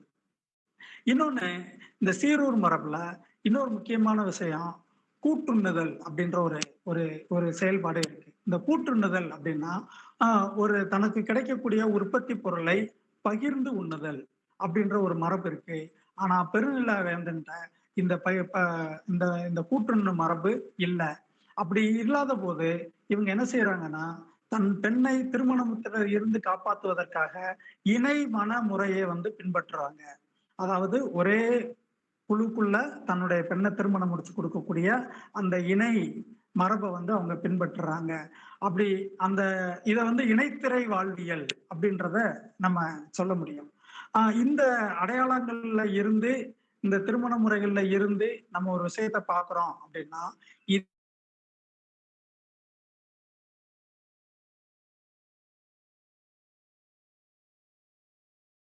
அகப்பாடல்களை பார்த்தால் நமக்கு அந்த அடிப்படைகள் புரியும். ஏனென்றால் மருத நிலத்தில் மிக முக்கியமான ஒரு கருத்தியல் பரத்தை வாழ்வியலை பத்தியான செய்திகள் நிறைய இருக்கு. எல்லா பாடல்கள்லையுமே நம்ம பரத்தை வாழ்வியல் பார்க்கலாம், ஒரு சில பாடல்களை தவிர. அப்போ இதுல முக்கியமான ஒரு விஷயம் என்ன அப்படின்னா பரத்தமை சமூகம் அங்கீகரிக்கப்பட்ட சமூகமாக இருக்கிறது அப்படின்றதுதான் ஒரு விஷயம். அப்ப இந்த பரத்தைகள் எப்படி உருவாகிறார்கள் அப்படின்ற கேள்விய நம்ம முன்னாடி வச்சுட்டோம்னா ஏற்கனவே நம்ம அந்த பெருநில மன்னர்கள்ட்ட போர் முறைகள்ல திருமண முறைகள்ல இருக்கக்கூடிய அந்த ஒழுங்கு அமைவு எப்படி மாறி வந்திருக்கு, அதுல பாதிக்கப்பட்டது பெரும்பாலும் பெண்களாக இருந்திருக்கும் போது அந்த பெண்கள் பரத்தை சமூகமாக உருவாகி இருக்கக்கூடிய வாய்ப்பு இருக்கிறது அப்படின்ற ஒரு சூழலை வந்து நம்ம கருத்தை நம்ம எடுத்துக்கிற முடியுது. இதே கருத்தை வந்து வேலுப்பிள்ளையும் காலமும் கருத்தும்ல சொல்லியிருப்பார். போர்ல ஆண்கள் போர் செய்யும் போது இறக்கும் போது அங்க வந்து பெண்களுக்கான இழப்பு குறையும் போது பெண்கள் சமுதாயம் பரத்தமை சமுதாயம் உருவாவதற்கான சூழல் உருவாகிறது அப்படின்றத அவருடைய கருத்துல இருந்து நம்ம எடுத்துக்கிற முடியும். இப்போ இந்த மேற்சொன்ன வாசிப்புகள் மூலமாகவும் இந்த கருத்தை வந்து நம்ம எடுத்துக்கிற முடியும். இதுல பரத்தமை சமூகத்துல இந்த அகப்பாடல்கள்ல வரும்போது பரத்தமை சமூகத்துல ஒரு தலைவன், அந்த தலைவன் அப்படின்ற அடையாளம் வந்து ஒரு அரசனா இருக்கலாம், அல்லது ஒரு குழுவுக்கான தலைவனா இருக்கலாம், அல்லது ஒரு பெரும் வணிகனா இருக்கலாம், அல்லது ஒரு பெரிய செல்வந்தனா இருக்கலாம். இவன் தான் வந்து இவனைத்தான் பரத்தை பெண்கள் சார்ந்து இருக்கணும்னு விரும்புறாங்க. இயல்பான ஆட்களை ஒரு பாணனையோ ஒரு பொருணனையோ அவங்க சார்ந்து இருக்கிறதாக விரும்பல. ஆனா ஒரு செல்வந்தனை விரும்புகிறார்கள் அப்படின்னும் போது அந்த செல்வந்தனுக்கு எப்படி செல்வம் கிடைக்குது அப்படின்ற ஒரு அடையாளம் இருக்கு. அப்படி அடையாளம் இருக்கும்போது இங்க வந்து பரத்தமை சமூகம் இங்கதான் உருவாயிருக்கு அப்படின்றத சொல்ல முடியும். அப்ப இந்த பரத்தமை சமூகத்தை சொல்லக்கூடிய அந்த அகப்பாடல்கள்ல ஊடல் அப்படின்ற ஒரு கான்செப்டை வந்து முன்வைக்கிறாங்க. இந்த ஊடலை வந்து பல்வேறு பெயர்கள்ல அடையாளப்படுத்துறாங்க. புலவி, புலத்தல், பிணக்கம், துணி, முனிவு, கலாம் அப்படின்ற அடையாளங்கள்ல இந்த இந்த வந்து முன்வைக்கிறாங்க. அதாவது தலைவனுக்கும் தலைவிக்கும் ஏற்படக்கூடிய சிறு பிணக்கம். இந்த சிறு பிணக்கம் எப்படிப்பட்டதா இருக்குது அப்படின்னு சொல்லும்போது, தலைவன் வேற ஒரு பொண்ணை தேடி போயிட்டான் அப்படின்ற இடத்துல ஏற்படக்கூடிய பிணக்கமா இருக்கு. ஆனா அங்கீகரிக்கப்பட்ட சமூகத்துல, பரத்தமை அங்கீகரிக்கப்பட்ட இடத்துல ஏன் தலைவி வந்து தலைவனுடைய இந்த ஒழுக்கத்தை வந்து ஏத்துக்கிற மாட்டேங்கிறா அப்படின்னு சொல்லும் போது, இல்லற வாழ்வில் ஒரு குடும்பத்தை கட்டமைக்கக்கூடிய பொறுப்பு ஆண்களை விட பெண்களுக்குத்தான் இருக்கிறது என்பதை சங்கப்பாடல்கள் உணர்த்துகிறது. அந்த மாதிரி உணர்த்தும் போது அந்த கட்டமைப்பை பெண்கள் தான் அதை நிலைநிறுத்தி இருக்கிறார்கள். அதனால அந்த குடும்ப கட்டமைப்பை உணர்த்துவதற்கு தலைவன் பிற பெண்ணை நாடி செல்வது என்பது பெண்கள் விரும்பவில்லை, குறிப்பாக இல்லற தலைவி விரும்பவில்லை அப்படின்றத நம்ம உணர முடியும். இதுல இன்னொரு அடையாளம் என்ன அப்படின்னு கேட்டீங்கன்னா, இந்த இந்த குடும்ப கட்டமைப்பை உணர்த்தும் போது நம்ம சமீப காலத்துல சொல்ற மாதிரி தலைவியோடைய பொசசிவ்னஸ் அப்படின்றத சொல்லுவோம். அந்த அந்த அந்த ஒரு உணர்வு நிலை, அந்த உளவியல் வெளிப்படக்கூடிய அடையாளமாகவும் நம்ம அந்த பாடல்களை பார்க்க முடியும். அப்படி பார்க்கும்போது அந்த ஊடல் என்பது எது அப்படின்னு கேட்டீங்கன்னா, உள்ளத்து உணர்வு குறிப்பு மொழியாகவும் கூற்று மொழியாகவும் வெளிப்படக்கூடிய வடிவம் தான் ஊடல் அப்படின்றத நம்ம சொல்ல முடியும். அந்த மாதிரி சொல்லும் போது ஏன் இதை பரத்தமை சமூகத்தை ஏற்றுக்கிறாங்க அல்லது ஏற்றுக்கிற முடியல அப்படின்ற தன்மையில நம்ம பார்த்தோம் அப்படின்னா, அந்த தன்மையில நம்ம பார்த்தோம் அப்படின்னா, அங்க அங்க வந்து ஒரு ஒரு ஒரு கருத்து முன்வைக்கப்படுது. வாயில்கள் அப்படின்ற ஒரு கருத்து முன்வைக்கப்படுது. இந்த வாயில்கள்ல வந்து ரொம்ப முக்கியமானது வாயில் மறுத்தலும் வாயில் நேர்தலும் அப்படின்றது முக்கியமானது. வாயில் மறுத்தல் என்பது பரத்தமை ஒழுக்கத்தை அங்கீகரிக்காத ஒரு நிகழ்வாகவும், வாயில் நேர்தல் என்பது பரத்தமை ஒழுக்கத்தை அந்த தலைவனை மன்னிப்பதன் மூலமாக அங்கீகரிக்கப்பட்ட ஒரு சூழலாகவும் உருவாகிறது. அப்ப இந்த பரத்தமையில இருக்கக்கூடிய அந்த தலைவனுடைய அந்த கருத்து நிலை இன்னொரு நிலையில பார்க்கும்போது அதுல இன்னொரு வார்த்தையை சொல்லுவாங்க, காமக்கிளத்தி அப்படின்ற ஒரு வார்த்தையை சொல்லுவாங்க. இந்த காமக்கிளத்தி யார் அப்படின்னா, காம பிளஸ் கிளத்தி, காமம் காரணமாக இருக்கக்கூடிய கிளத்தி. நம்ம ஏற்கனவே நம்ம பார்க்கும்போது கிளார்குடியில இருக்கக்கூடிய பெண்களை கிளத்தின்ற ஒரு வார்த்தையிலையும் சுற்றி இருக்கிறாங்க அப்படின்றத பார்க்க முடியும். அப்போ ஒரு இந்த கிளத்தியும் அந்த கிளத்தியும் ஒன்னா அல்லது வேறையா அப்படின்றது அதுக்கு அடுத்த புரிதலுக்கான விஷயம். ஆனா இந்த கிளத்தின்ற ஒரு வார்த்தை விவசாய குடியில இருக்கக்கூடிய ஒரு பெண் அப்படின்றத நம்ம புரிஞ்சுக்கிற முடியும். அப்போ இந்த கிளத்தி அப்படின்னா யார் அப்படின்னும் போது, காமம் என்பது அன்பு வயப்பட்ட ஒரு பெண் தன்னுடைய பரத்தை தொழிலை விட்டுட்டு தனக்கு அடைக்கலமாக இருக்கக்கூடிய ஒரு ஆணை மட்டுமே அண்டி வாழக்கூடிய ஒரு சூழல். அப்ப இந்த சூழல் அவளுக்கு எப்படி வந்துச்சு, அந்த சூழல் ஏன் வந்துச்சு அப்படின்னும் போது இதற்கு இந்த சிதைவு என்பது நம்ம அடையாளப்படுத்துறோம். ஏற்கனவே நடந்த போர் சிதைவுகள்ல வந்து நம்ம அடையாளப்படுத்துறோம். அப்ப இந்த சிதைவுகளை முன்னிலைப்படுத்திய ஒரு கருத்து நிலையில தான் இந்த காமக்கிளத்தியை வந்து நம்ம பார்க்க முடியும். ரெண்டாவது பரத்தமை சமூகத்துல காமக்கிளத்தி அப்படின்னு சொல்லும் போது மாதவியையும் நம்ம அந்த காமக்கிளத்தியோடைய வகையில வந்து சேர்த்துக்கலாம். இது என்னுடைய கூற்று மட்டும் இல்ல, பேராசிரியர் சீனிவாசனும் இதே கருத்தை முன்வைக்கிறாரு. அவருடைய கருத்தை தான் நான் ஏத்துக்கிட்டேன். அப்படி ஏத்துக்கிற போது அந்த காமக்கிளத்தி அப்படின்றது மாதவியும் கோவலன் ஒருத்தனை தாண்டி வேற ஒரு ஆணை வந்து அவன் விரும்பல அப்படின்றது. அவ யார் அப்படின்னா ஈக்குவல் டு தலைவி, அவளும் தலைவியும் ஒண்ணு.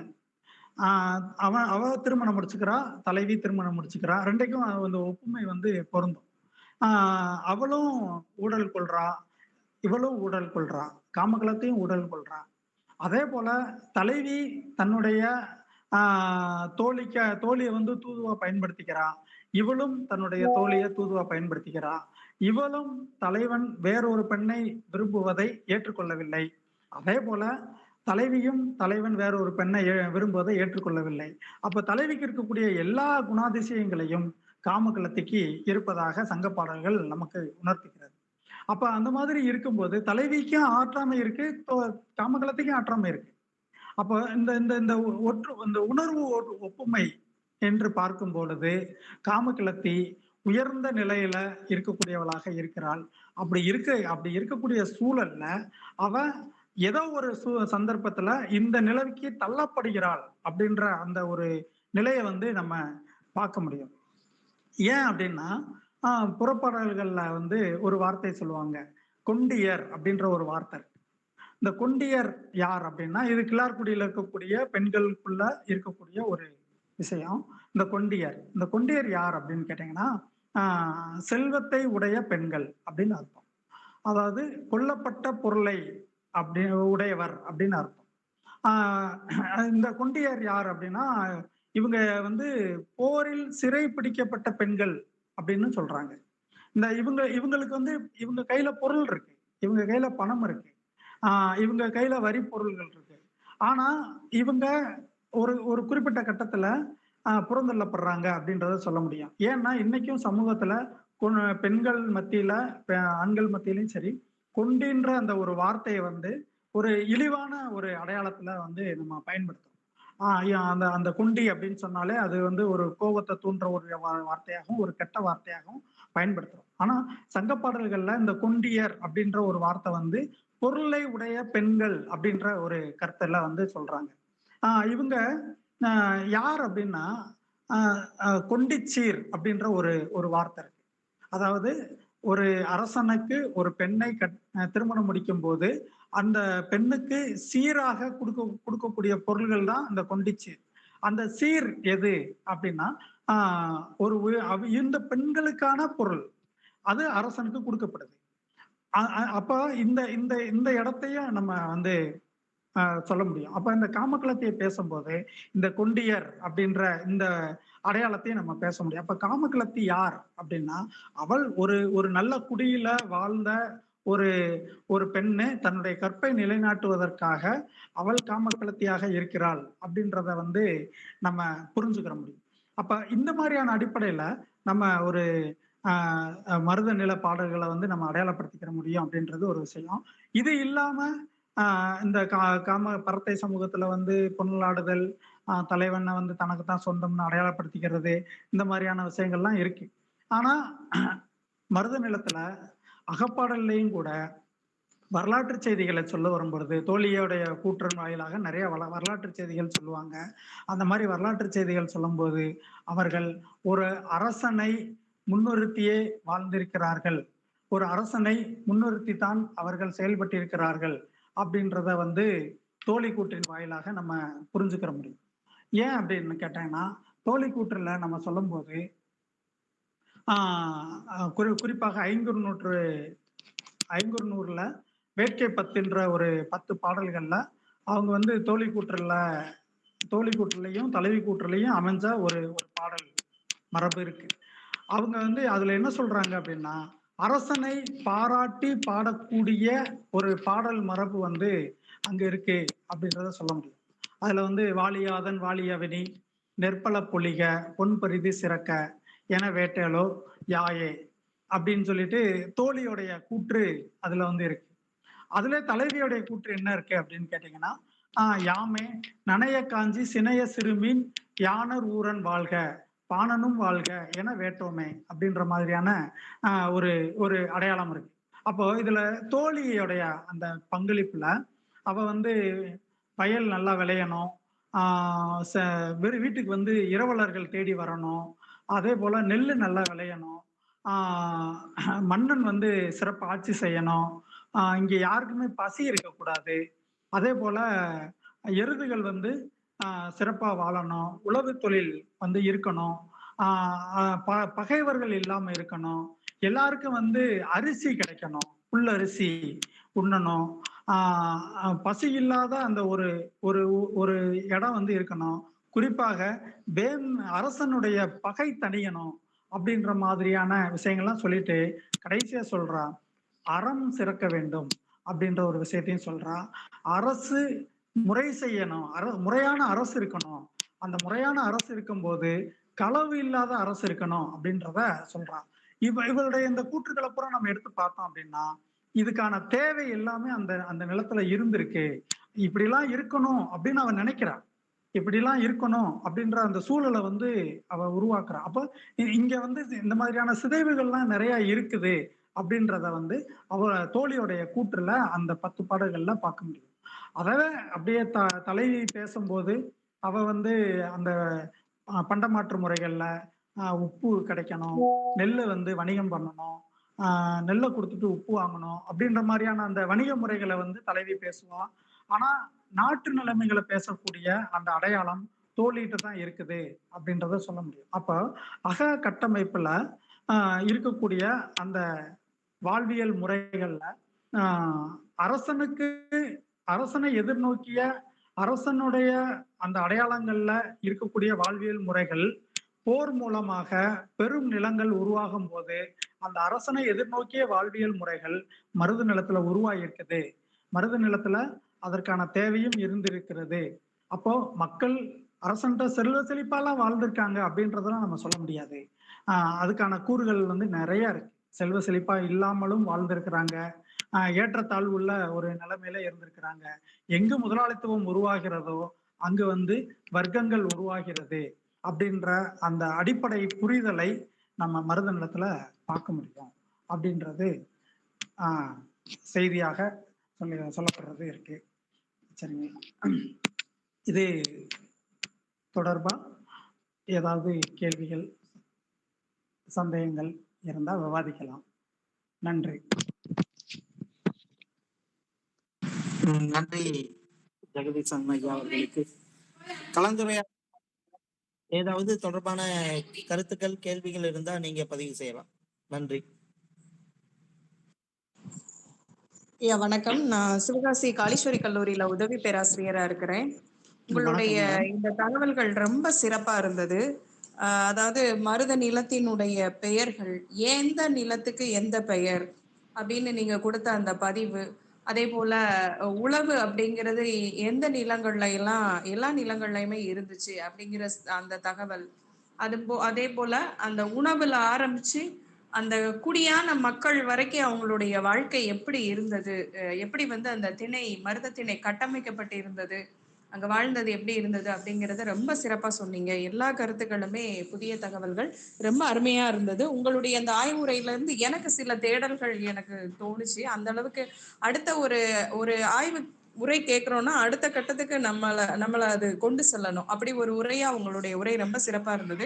எனக்கு சில சந்தேகங்கள், நான் அதை மட்டும் உங்ககிட்ட கேட்டு தெளிவுபடுத்திக்கணும்னு நினைக்கிறேன். ஏன்னா வாகை சங்கம் இந்த நாள் 3வது நாள் நடத்துறதுல இருந்து அதாவது எல்லாம் சங்க இலக்கியத்தில் தோய்ந்தவர்கள் பேசுறாங்க. அது மட்டும் இல்லாம அந்த திணை சார்ந்து பேசுறவங்க அதுல ஆழங்கால் பட்டவங்க தான் பேசுறீங்க. அதனால நான் இந்த சந்தேகத்தை கேட்கிறேன் உங்ககிட்ட.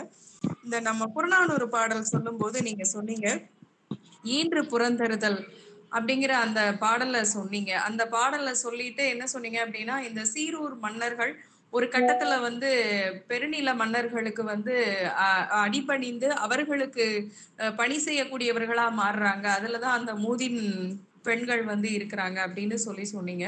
அந்த இடம் சொல்லும் போது அந்த தலைவி வந்து அடுத்த தனக்கு போருக்கு அனுப்புவதற்கு தனக்கு இல்ல ஆண்மகன் இல்ல அப்படின்னு சொல்லி வருந்துற மாதிரி ஒரு செய்தி சொன்னீங்க. எனக்கு என்ன அப்படின்னா, ஈன்று புறந்தறுதல்ங்கிறது வந்து அந்த பெண்ணுக்கான கடமையா சொல்லப்பட்டிருக்கும். அதுக்கு அடுத்து நம்ம பார்க்கும்போது என்ன அப்படின்னு சொன்னா, நீங்க சொன்ன அந்த பாடல் வந்து அந்த முதல் நாள் போர்ல அந்த பெண் எல்லாரையும் அடுத்தடுத்த நாட்கள்ல போர்ல வந்து இழந்திருப்பா.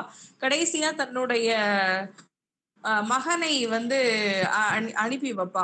அந்த பாடல்ல தானே சொன்னீங்க ஐயா? அந்த சந்தேகம். ஆமா மேடம். சரிங்கய்யா. அதுக்கடுத்து இன்னொன்னு என்ன அப்படின்னு சொன்னா, எங்களுக்கு எங்க பேராசிரியர்கள் சொல்லும்போது என்ன சொன்னாங்க அப்படின்னா, நாங்களும் சில இடங்கள்ல பார்க்கும்போது பார்த்திருக்கோம். இந்த மகட்கொடை அப்படின்னு சொல்லக்கூடிய அந்த செய்தி என்ன அப்படின்னு சொன்னா, அந்த மன்னன் வந்து மகளை திருமணம் செய்து கொள்ள விரும்புதல் அப்படின்னு சொல்லி மகட்பார் காஞ்சின்னு சொல்லி அந்த திணைக்கு வந்து பெயர் வந்து நம்ம கொடுத்துக்கிறோம். ஆனா உண்மை என்ன அப்படின்னு சொன்னா, அந்த மன்னன் வந்து நிலம் அப்படிங்கறது நீங்க ஏற்கனவே பேசும்போது சொன்னீங்க. நெல் வந்து அங்க தெய்வீக தன்மையோடு பார்க்கப்பட்டது. அதுக்கு வந்து தெய்வத்திற்கு இணையான இது வந்து கொடுத்திருந்தாங்க, மதிப்பு கொடுத்திருந்தாங்க அப்படிங்கறதையெல்லாம் நீங்க பேசும்போது சொல்லிட்டீங்க. அப்போ அந்த நிலம் அப்படிங்கிறது வந்து பெண் அப்படின்னு மகள் அப்படின்னு சொல்லி அவங்க அங்க அடையாளப்படுத்துறது வந்து அந்த நிலத்தை மன்னன் வந்து கைப்பற்ற முயற்சி செய்யறதுதான். நமக்கு வெளியில என்ன சொல்லப்படுது அப்படின்னா, அந்த பெண்ணினுடைய அழகு, அந்த அந்த தலைவன் சீரூர் மன்னனா இருக்கலாம், இல்ல அந்த பகுதியை சார்ந்த ஒரு பெருங்குடி மன்னன அந்த குறுநில வள்ளலா கூட இருக்கலாம். அவருடைய அந்த பெண்ணை அடையாளப்படுத்தி சொன்னாலும், முழுக்க முழுக்க அவங்களுடைய கவனம் எங்க இருந்தது அப்படின்னு சொன்னா, அந்த நிலத்தை கைப்பற்றுவதுல தான் இருந்துச்சு. அப்ப அங்க மகள் அப்படின்னு சொல்லி அடையாளப்படுத்தப்படுறது பெண்ணைத்தான். பெண்ணை கிடையாது, நிலத்தை தான் அப்படின்னு சொல்லி சொன்னாங்க. நம்ம எப்படி குறியீடுகள் வச்சு நம்ம கவிதைகள்ல இருக்குதோ, அதே போல இதுவும் குறியீடு மாதிரி தான் மகள் அப்படின்னு சொல்லி நிலம் குறிப்பிடப்படுறதா ஒரு செய்தி. அதை நீங்களும் வந்து உரையில சொல்லும்போது பின்னாடி என்ன சொன்னீங்க அப்படின்னா, பாரியினுடைய பரம்பு ஆமா. மலையை கைப்பற்றுவதற்கு வந்தாங்க. ஆனா கடைசி அவங்களுடைய அந்த எண்ணம் வந்து அந்த மலையில தான் இருந்துச்சே ஒழிய பெண்ணை வந்து திருமணம் செய்யறதுல இல்ல அப்படிங்கிறத சொன்னீங்க. அப்போ எனக்கு என்ன அப்படின்னா, தாய் வழி அந்த பொண்ணுக்கு சமூகத்துல ஒரு பெண்கள் பாதுகாப்பு கூட வந்து கொடுக்கல. தாய் வழி ஆஹ் சமூகத்துல பெண்கள் வந்து நிலத்துக்கு உரிமையானவர்களா இருந்தாங்க. அந்த பெண்ணை திருமணம் செய்யக்கூடிய எண்ணம் மன்னனுக்கு இருந்ததா இல்லையா அப்படிங்கிறது தெரியல. ஆனா அங்கு மகட்பார் காஞ்சின்னு சொல்லி நம்மளுடைய புலவர்கள் சொல்வது மகள்னு சொல்லி அடையாளப்படுத்துறது, அந்த பெண்ணினுடைய வர்ணனைகள் எல்லாம் பாடல்கள்ல இருந்தாலும் கூட அங்கு சொல்லப்படுவது வந்து முழுக்க முழுக்க நிலத்தை கைப்பற்றுவதற்கு தான் அப்படின்னு சொல்லியிருக்காங்க.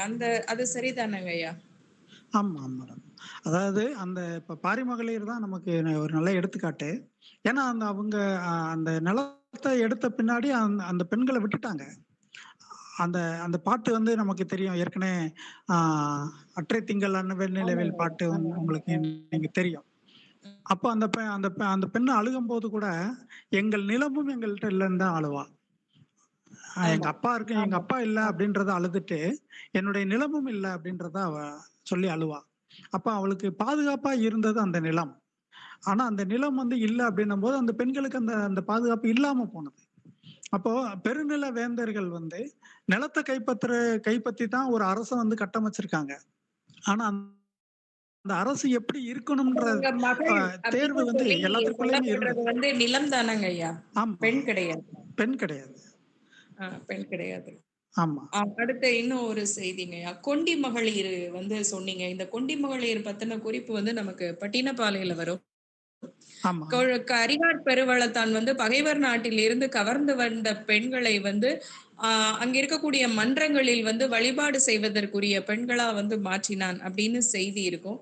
நீங்க சொல்லும் போது என்ன சொன்னீங்க அப்படின்னா, அவங்க வந்து பொருள் வச்சிருப்பாங்க அப்படின்னு சொன்னீங்க. எனக்கு என்னுடைய சந்தேகம் என்ன அப்படின்னா, இந்த கொண்டிச்சீர் அப்படின்னு சொல்லி அந்த திருமணம் முடிச்சு கொடுக்கும்போது பொருளோடு அப்படின்னு சொன்னீங்க. நான் எந்த மாதிரியான புரிதல்ல இருக்கிறேன் அப்படின்னு சொன்னா, இந்த பெண்களை வந்து பொருளாக மதிச்சு அந்த தலைவியோடு வந்து அனுப்பிச்சு வைக்கிறாங்க.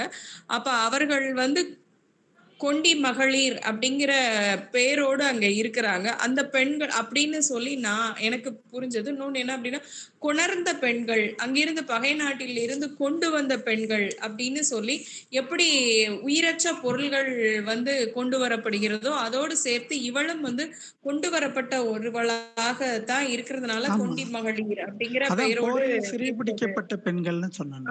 ஆமாங்க. ஏன்னா ஆமா. அவங்க கிட்ட கையில பொருள் இருந்தது அப்படிங்கிற மாதிரியான ஒரு வார்த்தையை நீங்க சொன்னீங்க. அப்படி எதுவும் எனக்கு செய்தி தெரியல. அது எங்க இருந்தது? எந்த மாதிரி குறிப்புல இருந்து நீங்க எடுத்துக்கிட்டீங்கன்னு எனக்கு இல்ல சொன்னா அது இன்னும் கொஞ்சம் புறநானூற்று பாடல்கள்ல அந்த இடத்துல வந்து அந்த கொண்டி மகளிர் அப்படின்ற அந்த கொண்டியர்ன்ற வார்த்தைக்கு உரை எழுதியிருக்கிறவங்க வந்து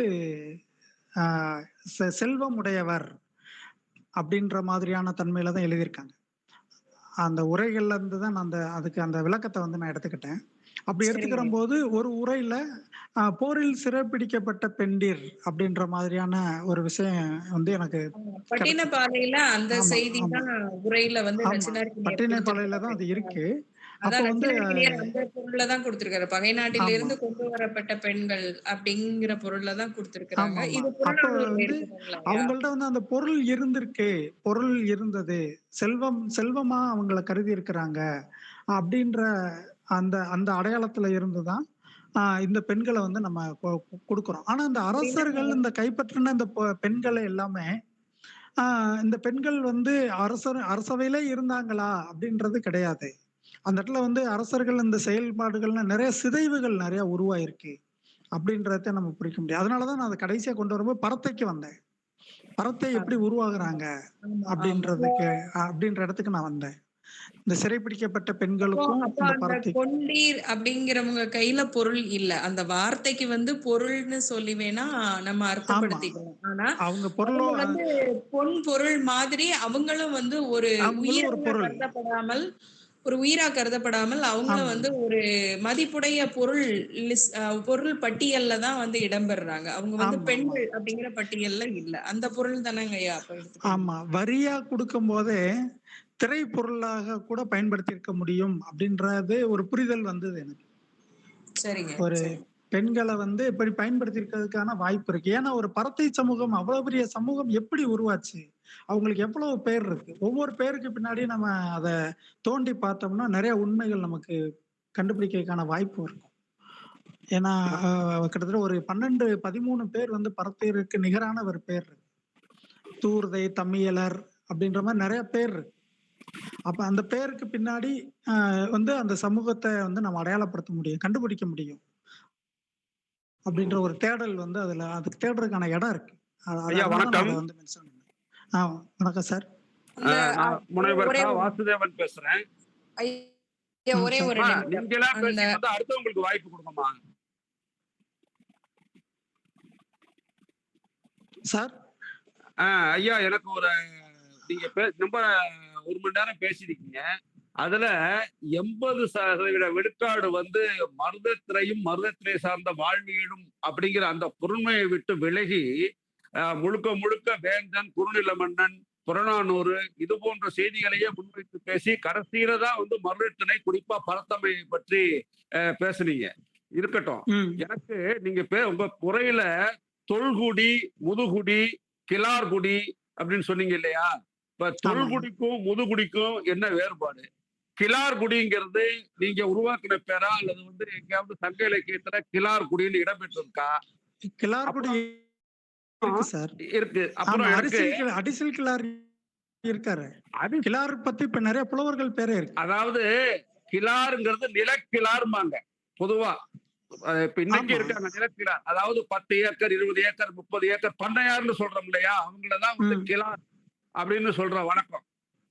ம். நீங்க டெல்டா பகுதிகள்லாம் போனீங்கன்னா இன்னைக்கு வந்து பாத்தீங்கன்னா பெரிய நிலக்கிளார்ப்பா அப்படின்னு சொல்லுவாங்க. சரி, அது ஒரு பக்கம் இருக்கட்டும். இப்ப இந்த உரிப்பொருள் ஊழல் சொன்னீங்க, பரத்தமை சொன்னீங்க இல்லையா? ம். எனக்கு ஒரு சின்ன விளக்கம் என்னன்னா, எல்லா திணைகள்லயுமே தலைவன் தலைவியிடையே ஊழல் இருக்கும். நிச்சயமா இல்லாம இருக்காது.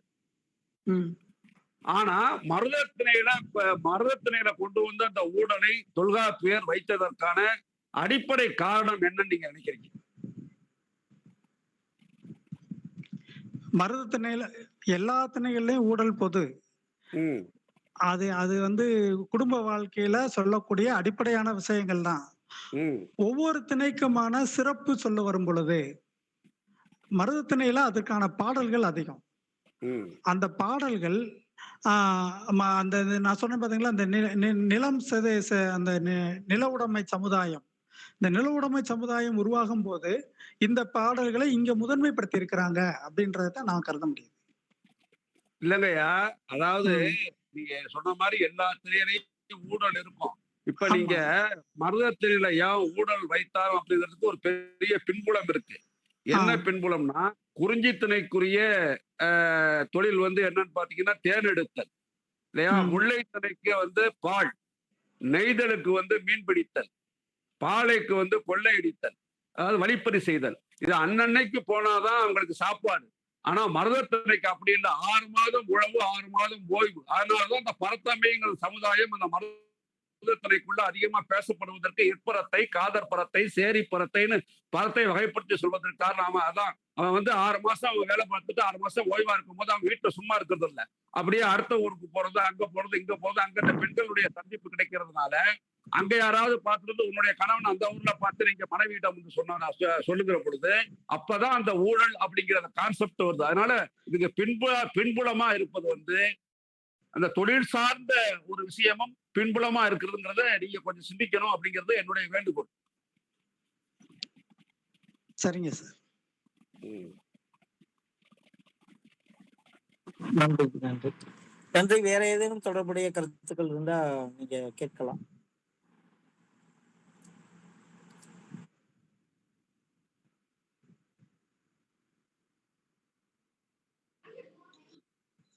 ஐயா வணக்கம் ஐயா.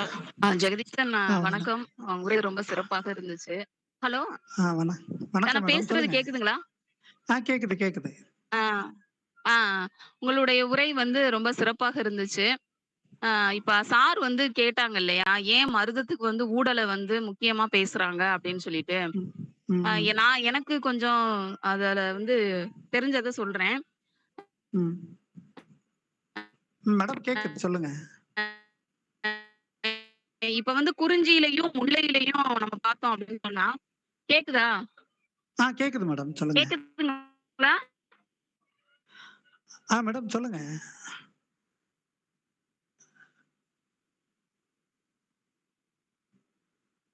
மேடம்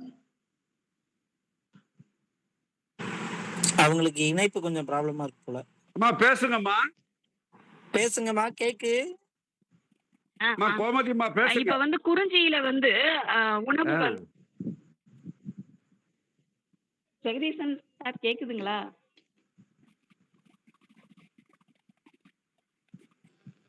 அம்மா விட்டு விட்டு கேக்குதும்மா. கேக்குது, ஆனா விட்டு விட்டு கேக்குதா? விட்டு விட்டு கேக்குது. இப்ப பேசுறது கேக்குதுங்களா? இப்ப தெளிவா கேக்குது, சொல்லுங்கம்மா. இப்ப கேக்குது. குறிஞ்சியிலையும் முல்லையிலையும் நம்ம பார்த்தோம் அப்படின்னு சொன்னா அவங்களுக்கு வந்து உணவு பற்றாக்குறை அப்படிங்கிறது அவங்களுக்கு இருந்திருக்கு இல்லைங்களா? அதாவது உணவை ரொம்ப நாளைக்கு வந்து சேமிச்சு வைக்க முடியாது இல்லையா? இப்ப வந்து ஒரு இறைச்சி இருந்தா அது ரொம்ப நாளைக்கு வெளியே வந்து பேசுங்க.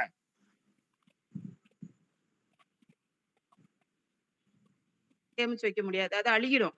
அதே மாதிரி இங்க முல்லையில பார்த்தோம் அப்படின்னு சொன்னா அப்ப அவங்க வந்து நெல் வந்து விளைக்கிறாங்க, கரும்பு வந்து விளைய வைக்கிறாங்க. அப்ப சொல்லும் பொழுது அது வந்து செல்வ செழிப்பான ஒரு பகுதி அப்படிங்கிறதுனால அங்க உபரி அதிகமா இருக்கிறதுனாலதான் அந்த பரத்தை அப்படிங்கிறதே வந்து ஒண்ணு அதிகமா ஊடல் அந்த இதுல திணையில வந்து பேசுறாங்க, மருதத்துல வந்து பேசுறாங்க.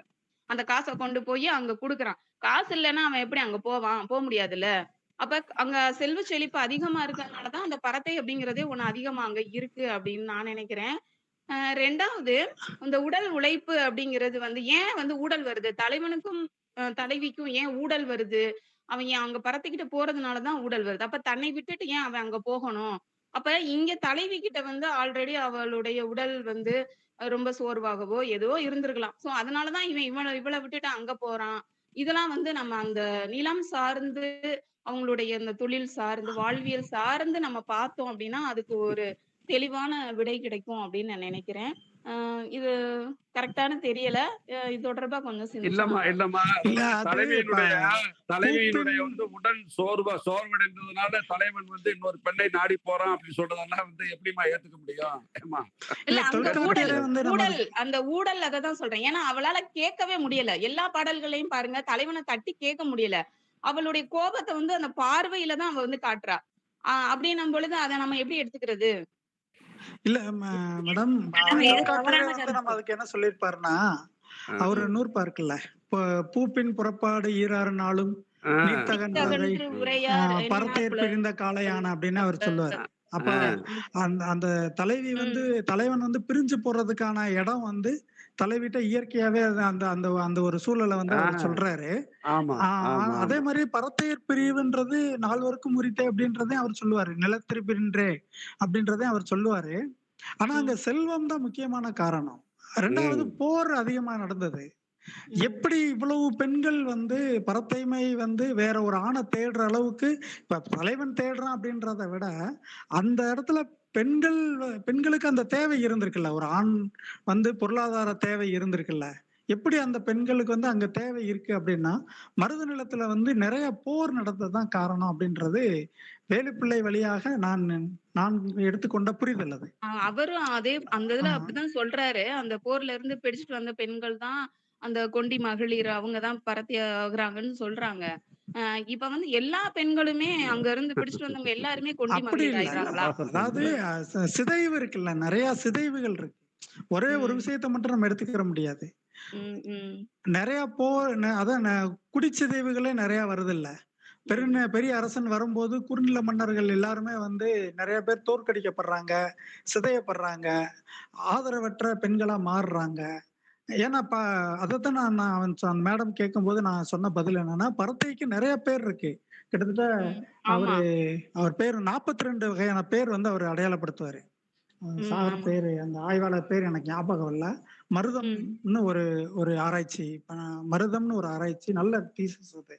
அதுல வந்து 42 வகையான பேர வந்து அவர் அடையாளப்படுத்துவாரு. இந்த 42 வகையான பேரையும் நம்ம சங்க இலக்கியத்துல போட்டு தேடி எடுத்து பார்த்தோம்னா, அந்த சங்கப்பாடல்குள்ள தேடி எடுத்து பார்த்தோம்னா, அதுக்கான பின்புலம் என்ன அப்படின்றத இன்னும் நம்ம தெளிவா கண்டுபிடிச்சிட முடியும் அப்படின்றது என்னுடைய கருத்து. ஐயா இந்த இடத்துல ஒரே ஒரு செய்தி. திருக்குறள்ல 1330வது குறளை கொஞ்சம் நினைச்சு பாருங்க. அருமையான குறள். ஊடல் காமத்திற்கு இன்பம் அதற்கின்பம் கூடி முயங்கப் பெறின். இந்த ஊடல்ங்கிற வார்த்தைய வள்ளுவர் 1330வது குறள்ல சொல்றாரு பாருங்க. அதை ஊடல் எப்படி இருக்கணும்னா உப்பமைந்தற்றால் புழவிங்கிறார் புலவி நுணுக்கத்துல.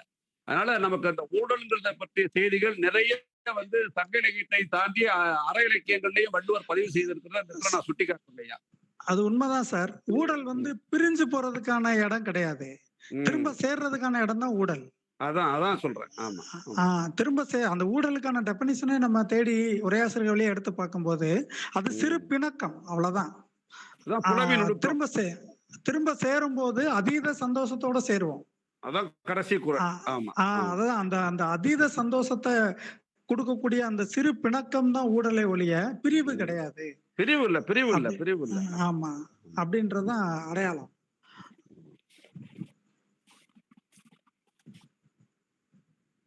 நன்றி, நன்றி. அனைவருக்கும் நன்றி. வேற ஏதேனும் கருத்துக்கள் இருந்தா நீங்க கூடுதலாக பதிவு பண்ணலாம். மருத நிலத்துல ஏன் ஊழல் சிறப்பா இருந்ததுன்னு ஒரு கேள்விய மருதத்துக்கு கொடுக்கப்பட்டதுன்னு வாசுதேவன் ஐயா ஒரு கேள்வியை எழுப்புனாங்க. நிறைய விஷயம் அது குறித்து நம்ம இப்ப இவ்வளவு நேரம் பேசணும். நானும் ஏன் சார்பா எனக்கு தெரிந்த ஒரு செய்தியை பகிர்ந்துக்கலாம்னு நினைக்கிறேன். ஏன் ஊழல் மருத நிலத்துக்கு சிறப்பானது அப்படின்னு பார்த்தோம்னா, நான் வாசிச்ச வரைக்கும் அங்க மருத நிலத்தினுடைய பொருளாதார செழுமையும், அங்க இருந்த நாகரிக முதிர்ச்சியும் அதுக்கு ஒரு முக்கிய காரணமா சொல்லலாம். இன்னும் சொல்லப்போனா, நேரமும் ஓய்வும் அங்க அதிகமா இருந்துச்சு. இப்ப குறிஞ்சியில வேட்டை தொழில், முல்லையில ஆணிரை மேய்க்கிறாங்க, நெய்தல்ல மீன் பிடிக்கிறாங்க. நிலங்கள்ல வந்து மக்கள் உயிர் பிழைப்பதற்காக கடினமான பணிகளை எல்லாம் மற்ற நிலங்கள்ல மேற்கொள்ள வேண்டியிருந்தது. ஆனா மருத நிலத்துல உழவு தொழில் மூலம் உபரி ஏற்கனவே இப்ப கோமதி சொன்ன மாதிரியே உரையாளர் ஜெகதீசன் அது பேசின மாதிரியும் உபரி மருத நிலத்துக்கான ஒரு முக்கியமான விஷயமா இருந்தனால மக்கள் வந்து தங்களுடைய உணர்வுகளையும் இன்பங்களையும் கவனிக்க போதுமான அளவுக்கான ஒரு நேரம் அவங்களுக்கு கிடைச்சிருக்கும் அப்படின்றது நான் பாக்குறேன். ஐயப்பனையா அதான் நானும் சொன்னேன். ஆமாங்கய்யா. ரெண்டாவதா இன்னும் வேற விஷயத்த அடுத்தால நம்ம என்ன பார்க்கலாம், ஏன் மருதத்துக்கு அது ஸ்பெஷல்னா, மருத நில தலைவர்கள் வந்து செல்வம் மிகுந்தவங்களா இருந்திருக்காங்கங்கிறது தொடர்ந்து உரையாளரும் சொன்னாங்க. வாசுதேவன் ஐயா சொன்னாங்க. கோமதியோட இப்ப நம்ம கலந்துக்கிட்ட விஷயத்திலயும் அத பதிவு பண்ணாங்க. அப்படி இருக்கும்போது அவங்க ஆடல் பாடல் கலைகள்ல சிறந்த பரத்தரை நாடி செல்றது அப்படின்றது ஒரு இயல்பான நடவடிக்கையா கூட மருத நிலத்துக்கானதாக அதுல இருந்திருக்கலாம். தலைவனுக்கும் தலைவிக்கும் இடையில ஊழல் தோன்றுவதற்கு இந்த இயல்பான அவங்களுடைய தேடல் என்பதும் கூட ஒரு காரணமா இருந்திருக்கலாம்னு நம்ம பாக்குறோம். இன்னொரு 3வது காரணம் இருக்கு சார். மருத நிலத்துல வந்து நிறைய விழாக்கள் இருந்தது. மக்கள் அதிகமா கூடி பிரிஞ்ச இடம் அது. ம். அதே மக்கள் மாதிரி வந்து நிறைய ஒரு திருவிழா நடக்கும்போது மக்கள் வந்து நிறைய வந்து ஒண்ணு சேர்றாங்க, பிரிஞ்சு பிரிஞ்சு போறாங்க. வெளியில இருக்கக்கூடிய நிறைய செல்வந்தர்கள் வந்து போற இடமாவும் மருத நிலம் இருந்தது. இருந்திருக்கு. ஒரே நிலத்தை சார்ந்தவங்க மட்டும் அந்த இடத்துல இருந்ததாக இல்ல. இல்ல. ஆமா. குறிப்பா வந்து இந்திர விழா. சங்க இலக்கியங்கள்ல கிட்டத்தட்ட ஒரு 7 பாடல்கள்ல இந்திர விழா பத்தின குறிப்புகள் இருக்கு. இல்ல இந்திரனுமே நம்ம சில வந்து இந்திரனையும் நம்ம யோசிக்க வேண்டிய ஒரு பெயர் அந்த பேரு. அது நாம அடுத்தால பேசுவோம். முதல்ல மருத நிலத்துல என்ன ஊடல் அப்படின்ற விஷயம் வந்து வெறுமனே ஒரு சண்டைக்கான விஷயமா இல்ல. அது ஒரு கலையா கூட அங்க இருந்திருக்குன்னு நாம பாக்குறோம். உணவினும் உண்டது அறல் இனிது காமம் புணர்தலும் ஊடல் இனிது அப்படின்னு ஐயா வாசுதேவன் ஐயா திருக்குறள் சொன்னாங்க. அதே மாதிரி இந்த குறளும் அந்த விஷயத்த வந்து பலப்படுத்துவதை நம்ம பார்க்க முடியுது. பசித்த பின்னாடி எப்படி சாப்பிடுதாங்களோ அது பிறகு ஊடலுக்கு பின்னாடி கூடுதல் தான் இன்பத்தை தரும் அப்படின்ற அந்த கருத்து மேம்பாட்டுல மருத நிலத்தை சார்ந்தவர்கள் முன்னிலையா இருந்திருக்கலாம் அப்படின்றதையும் நம்ம பார்க்கிறோம்.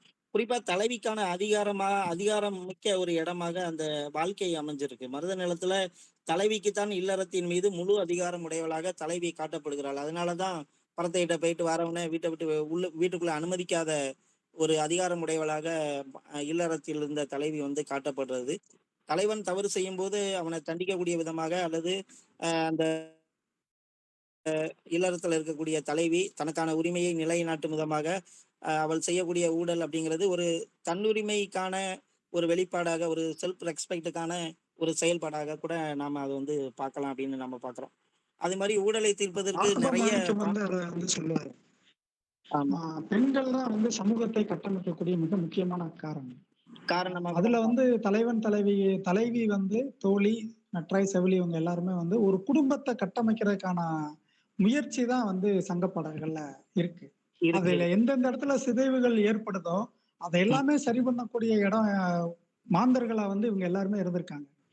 குறிப்பா வாயில்கள் வந்து அந்த குடும்பத்தை வந்து காப்பாற்றணும், குடும்பம்ன்ற கட்டமைப்பை உருவாக்கணும், அந்த கட்டமைப்பை வந்து சிதையாம பாத்துக்கிறணும் அப்படின்ற அடையாளமான விஷயம்தான் வாயில்கள் அப்படின்ற ஒரு புரிதலையும் நம்ம யோசிக்க வேண்டியது இருக்கு சார். யோசிக்கலாம். ஐயா அதுல குறிப்பா வந்து தோழியினுடைய பங்களிப்பு நம்ம மறுத்துற முடியாது. ரொம்ப அதிகம் சார். ஆமா ரொம்ப அதிகம். அவதான் வந்து அறிவியலி, அதாவது அறிவு ஜீவி. அது மாதிரி தொல்குடி, முதுகுடி, கிளார்குடி பத்தி சொன்னீங்க. ஐயாவும் அது குறித்து ஒரு கேள்வி கேட்டாங்க. தொல்குடி அப்படிங்கிறவங்கள நம்ம எப்படி பார்க்கலாம்னா தலைமுறையாக ஒரே திணையில அல்லது ஒரே நிலத்துல நிலைத்து வாழக்கூடிய குடிகளை நம்ம தொல்குடி அப்படின்னு நம்ம பார்க்கலாம். இந்த தொல்குடிகள் எப்படி இருப்பாங்கன்னா அந்த திணை அல்லது அந்த நிலத்தினுடைய அடித்தளமாக வேர் போன்றவர்களாக அவங்க இருப்பாங்க அப்படின்னு நாம பார்க்கலாம்.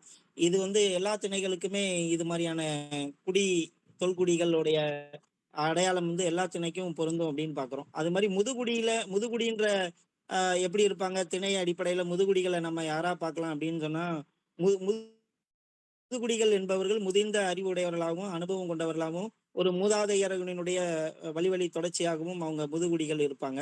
முதுகுடி அப்படிங்கிறவங்க காலமாற்றத்தால வந்தவங்களாக இருக்க மாட்டாங்க. அவங்க கிட்ட ஏராளமான அனுபவம் இருக்கும்.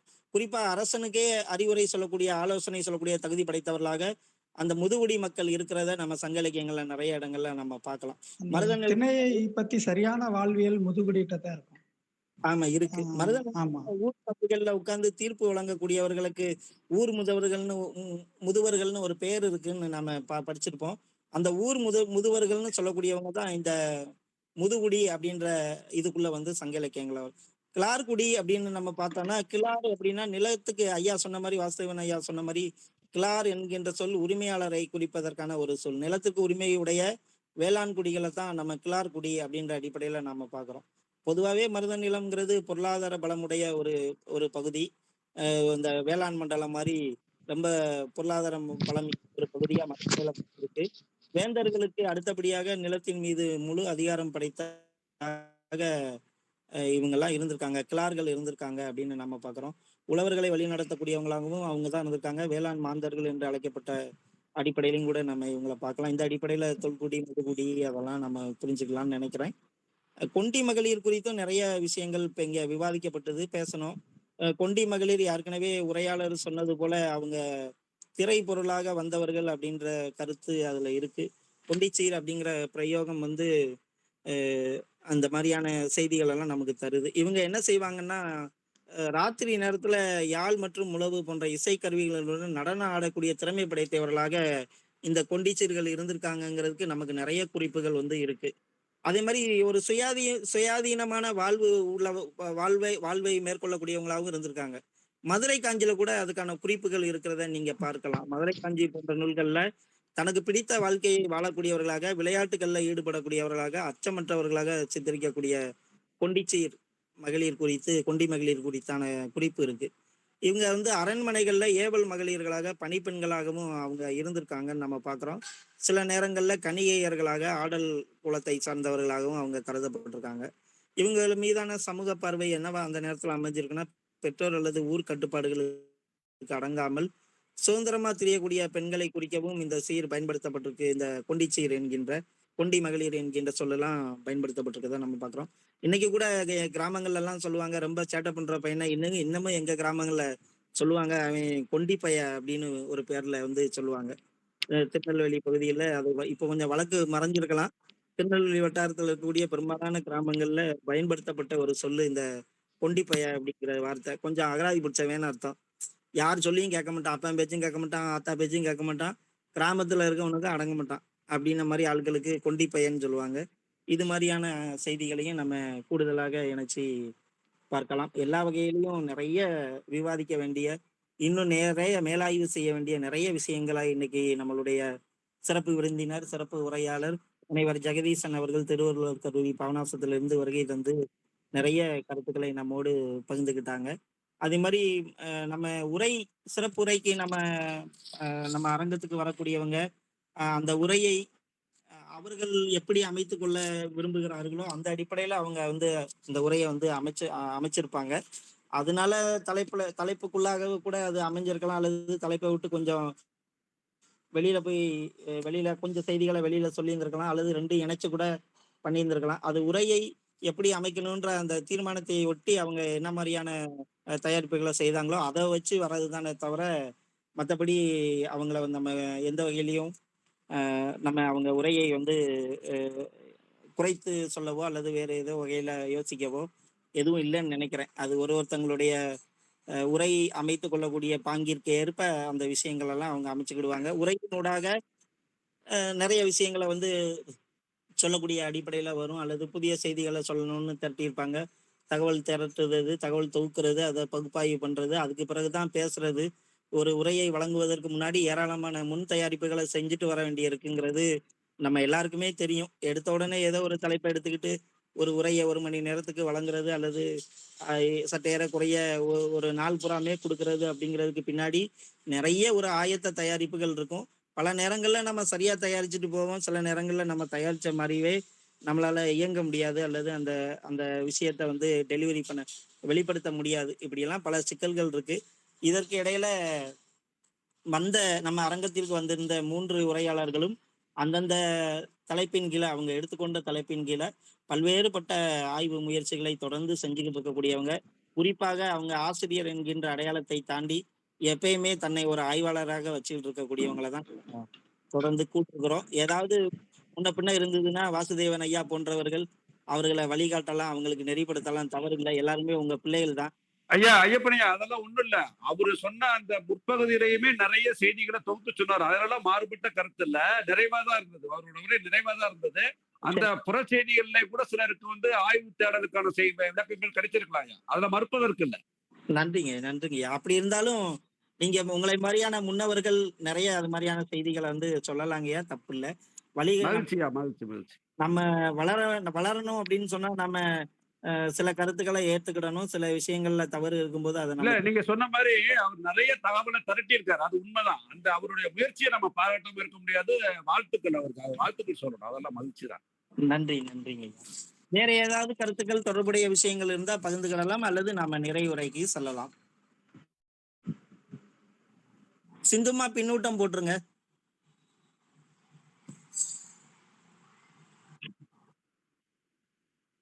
பின்னூட்டம் போடப்பட்டிருக்கு. நீங்க பதிவு பண்ணிருங்க. குழுல தரப்படாது. இந்த அரங்கத்தை மதித்து இங்க வருகை தந்திருக்கவங்களுக்கு நம்ம மதிப்பளிக்கும் விதமாக குழுவுலவே பின்னூட்டம் போட்டிருக்கோம். தயவு செய்து இங்கேயே நீங்க அதை பதிவு பண்ணிருங்க.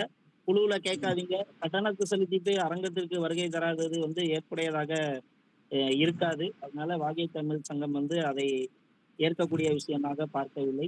இந்த அரங்கத்துக்கு வந்திருந்து ஐயப்படையா நீங்க ஒரு பதிவு போட்டிருந்தீங்கல்ல, அது முற்றிலும் உண்மை. அதாவது பேருக்கு வந்து தொகை செலுத்திட்டு நானும் இருக்கேங்கிற இல்லாம நிகழ்வு முழுவதுமா இருந்து கண்காணிச்சு செவிமெடுத்தாதான் அது பயனுடையதா இருக்கும். அந்த வகையில நீங்க போட்ட பதிவை பார்த்தேன். உண்மையிலுமே அருமையான பதிவு. அதுக்காக உங்களுக்கு நன்றி தெரிவிக்கணும்.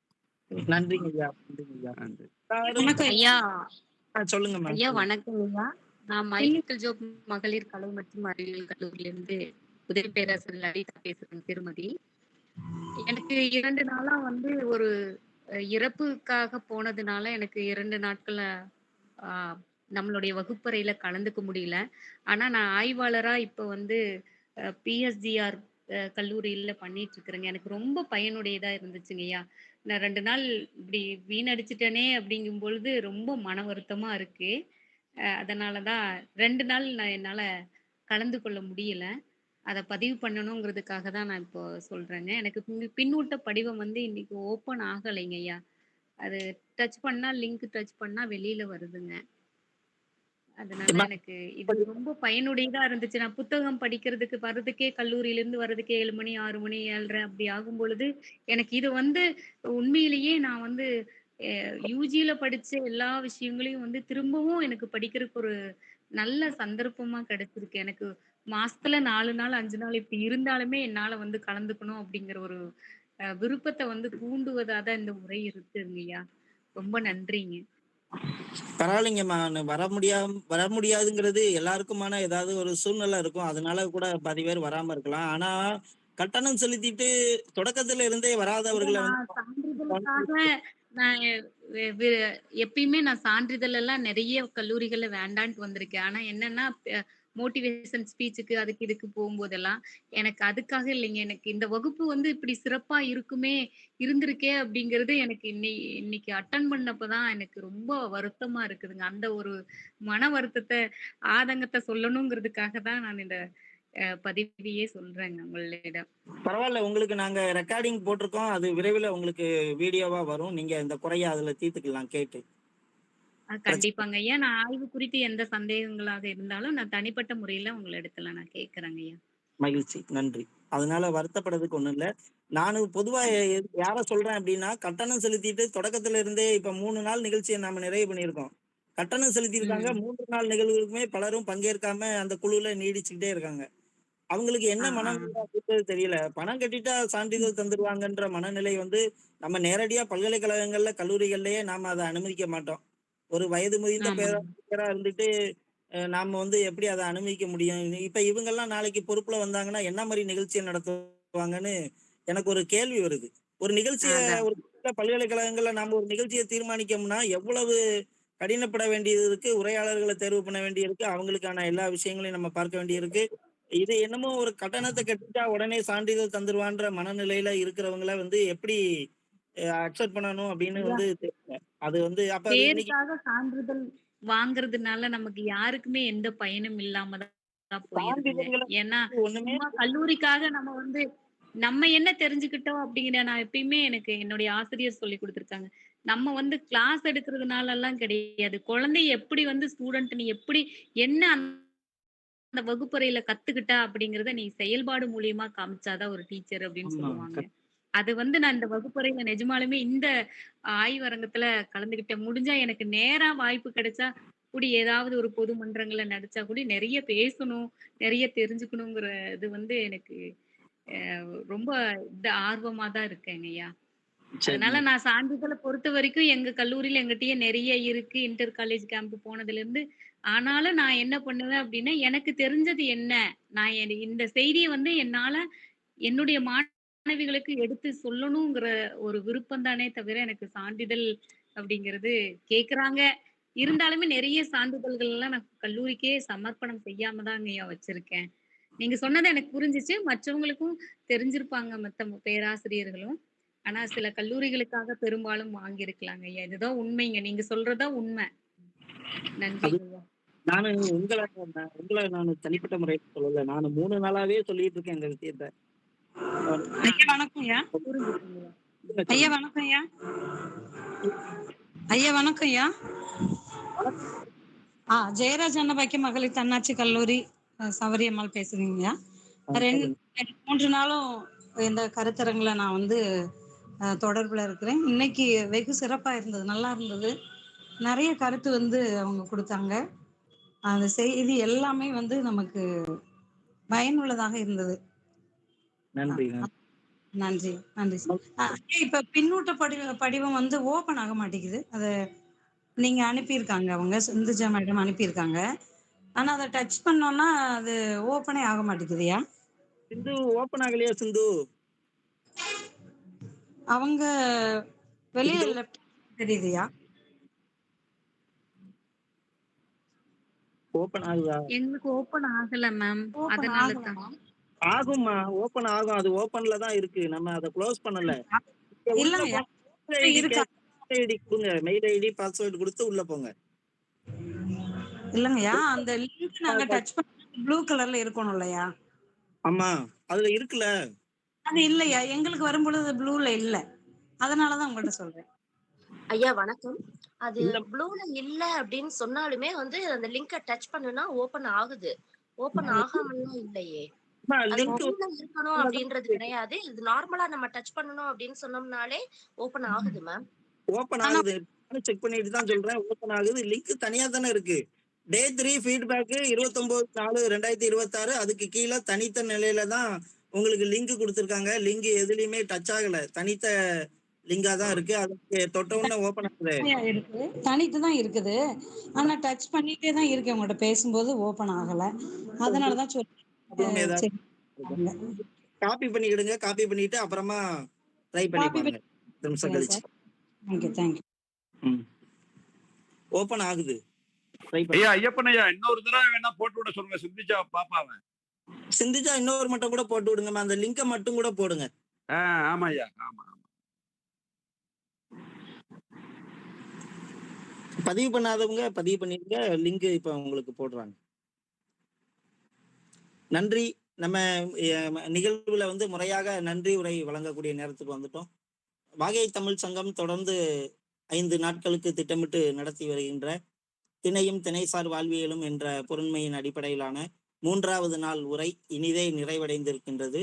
நமது சிறப்பு விருந்தினர், சிறப்பு உரையாளர் முனைவர் ஜெகதீசன் ஐயா அவர்களுக்கு வாகை தமிழ் சங்கம் மற்றும் வாகை தமிழ் சங்கத்தின் சார்பில் இயங்குகிற வாகை யாழிசை பல்துறை தமிழாய்வு செயல்பாட்டு மன்றத்தின் சார்பாக முறையான நன்றியுரையை வழங்குவதற்காக அன்பிற்குரிய சகோதரி முனைவர் செல்லக்கனி அவர்களை அன்போடு அழைக்கின்றேன். அனைவருக்கும் இனிய இரவு வணக்கம். இந்த ஒரு நல்ல ஒரு கருத்தரங்க அமைச்சு கொடுத்ததுக்கு வாகை தமிழ் சங்கத்திற்கும் யாழிசை மன்றத்திற்கும் எங்களுடைய நன்றியை தெரிவித்துக் கொள்கிறோம். ஐயா ஜெகதீசன் ஐயா வந்து நிறைய கருத்துக்களை சொன்னாங்க. மருதத்திணையில உள்ள அத்தனை கருத்துக்களுமே தொகுத்து சொல்லியிருந்தாங்க. ரொம்ப அருமையா இருந்துச்சு. அதுல சிறப்பா என்ன சொன்னாங்கன்னா, கரும்புக்கு நிறைய பெயர்கள் இருக்கு அப்படின்னு சொல்லி சொன்னாங்க. அதே மாதிரி அந்த காலத்துல இருந்து இப்போ வரையும் உணவு முறையில பழைய சாதம் சிறந்தது அப்படிங்கிறதையும் ஐயா எடுத்து சொன்னாங்க.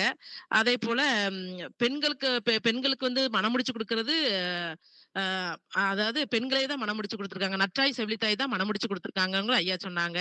அதே போல பரத்தமைக்கு வந்து 42 பெயர்கள் இருக்கு அப்படிங்கிறதையும் ஐயா தெளிவாவே சொன்னாங்க. இவ்வளவு கருத்துக்களும் செறிவு நிறைந்த மிகவும் அருமையான கருத்துக்களை ஐயா சொன்னதுக்காண்டி ஐயாவுக்காகவும் மனமார்ந்த நன்றியை தெரிவித்துக் கொள்கிறோம். அதே போல இதுல இணைந்திருக்கிற ஆசிரியர் பெருமக்களுக்கும் மாணவ செல்வங்களுக்கும் யாழிசை மன்றத்தின் சார்பாகவும் வாகை தமிழ் சங்கத்தின் சார்பாகவும் நன்றியை தெரிவித்துக் கொள்கிறோம். நன்றிங்க ஐயா. நன்றிம்மா, நன்றி. சிறப்பு விருந்தினர் உரையாளர் அவர்களுக்கும் நான் என்னுடைய சார்பாக நன்றியை தெரிவித்துக் கொள்கின்றேன். வருகை தந்து நிகழ்வை சிறப்பித்த பங்கேற்பாளராகிய பேரன்பிற்குரிய பேராசிரியர் பெருமக்கள் மற்றும் ஆய்வாளர்கள் ஆகிய உங்களுக்கும் என்னுடைய நன்றியை தெரிவித்துக் கொள்கின்றேன். நாளைக்கு நாம 4வது உரை நிகழ்வை சந்திக்க இருக்கின்றோம். நெய்தல் திணையும் திணைசார் வாழ்வியலும் என்கின்ற தலைப்பிலான நாளைக்கான 4வது உரையை நெய்தல் திணை சார்ந்த ஆய்வுகள்ல ஆலங்கால் பட்டு தொட்ட ஆய்வுகளை, பல்வேறு ஆய்வுகளை நெய்தல் திணை சார்ந்து செய்து வருகிற மனோன்மணியம் சுந்தரனார் பல்கலைக்கழகத்தினுடைய உதவி பேராசிரியராக பணியாற்றுகிற முனைவர் பேச்சியம்மாள் அவர்கள் நாளைக்கு நெய்தல் திணை குறித்த தங்களுடைய உரையை வழங்க இருக்கிறார்கள். 4வது நாள் உரையையும் இதுபோல அனைத்து பேராசிரியர் பெருமக்களும் ஆய்வு மாணவர்களும் திரளாக வருகை தந்து அந்த நிகழ்வையும் சிறப்பித்து தரும்படி உங்களை பணிவன்போடு வேண்டி கேட்டுக்கொள்கின்றேன். நிகழ்வில் கலந்து கொண்ட அத்தனை பெருமக்களுக்கும் நெஞ்சார்ந்த நன்றியை தெரிவித்துக் கொள்கின்றேன். குறிப்பாக வாகை தமிழ் சங்கம் இப்படியான நிகழ்வுகளை பல்கலைக்கழகங்களுக்கு இணையாக, கல்லூரிகளுக்கு இணையாக நல்ல மாதிரியாக நடத்தணும் அப்படின்ற ஒரு விளைவோடு இப்படியான வாய்ப்புகளை ஏற்படுத்தி தந்தமைக்காக வாகை தமிழ் சங்கத்தினுடைய நிறுவனர், அந்த நிறுவனத்திலிருந்து ஏராளமான குழந்தைகள் இந்த நிகழ்ச்சிக்காக பின்னணியில இயங்கிக்கிட்டே இருக்காங்க. வந்திருக்கக்கூடியவங்களுடைய வருகை பதிவை செக் பண்றது, அவங்கள ரெஜிஸ்டர் பண்றது, அவங்களுக்கான எல்லா வேலைகளையும் இந்த நிகழ்ச்சியை நடத்தி தரது, இப்படின்னு பல்வேறு பணிகள்ல வாகை தமிழ் சங்கத்தினுடைய அன்பிற்குரிய மாணவிகள், குழந்தைகள் இருக்காங்க. அவங்களுக்கும் நான் நன்றியை தெரிவித்துக் கொள்கின்றேன். எல்லா வகையிலும் நான் இன்றைய அரங்கம் போலவே நாளைய அரங்கையும் சிறப்பிக்க வருமாறு மீண்டும் ஒரு முறை அனைவரையும் வேண்டி விரும்பி கேட்டுக்கொண்டு அனைவருக்கும் என்னுடைய நன்றியை தெரிவித்துக் கொள்கின்றேன். நாளைய அரங்கில் நாம சந்திக்கலாம். நன்றி, அனைவருக்கும் வணக்கம். சார் நம்ம போன்ல பேசுவோம். நன்றி.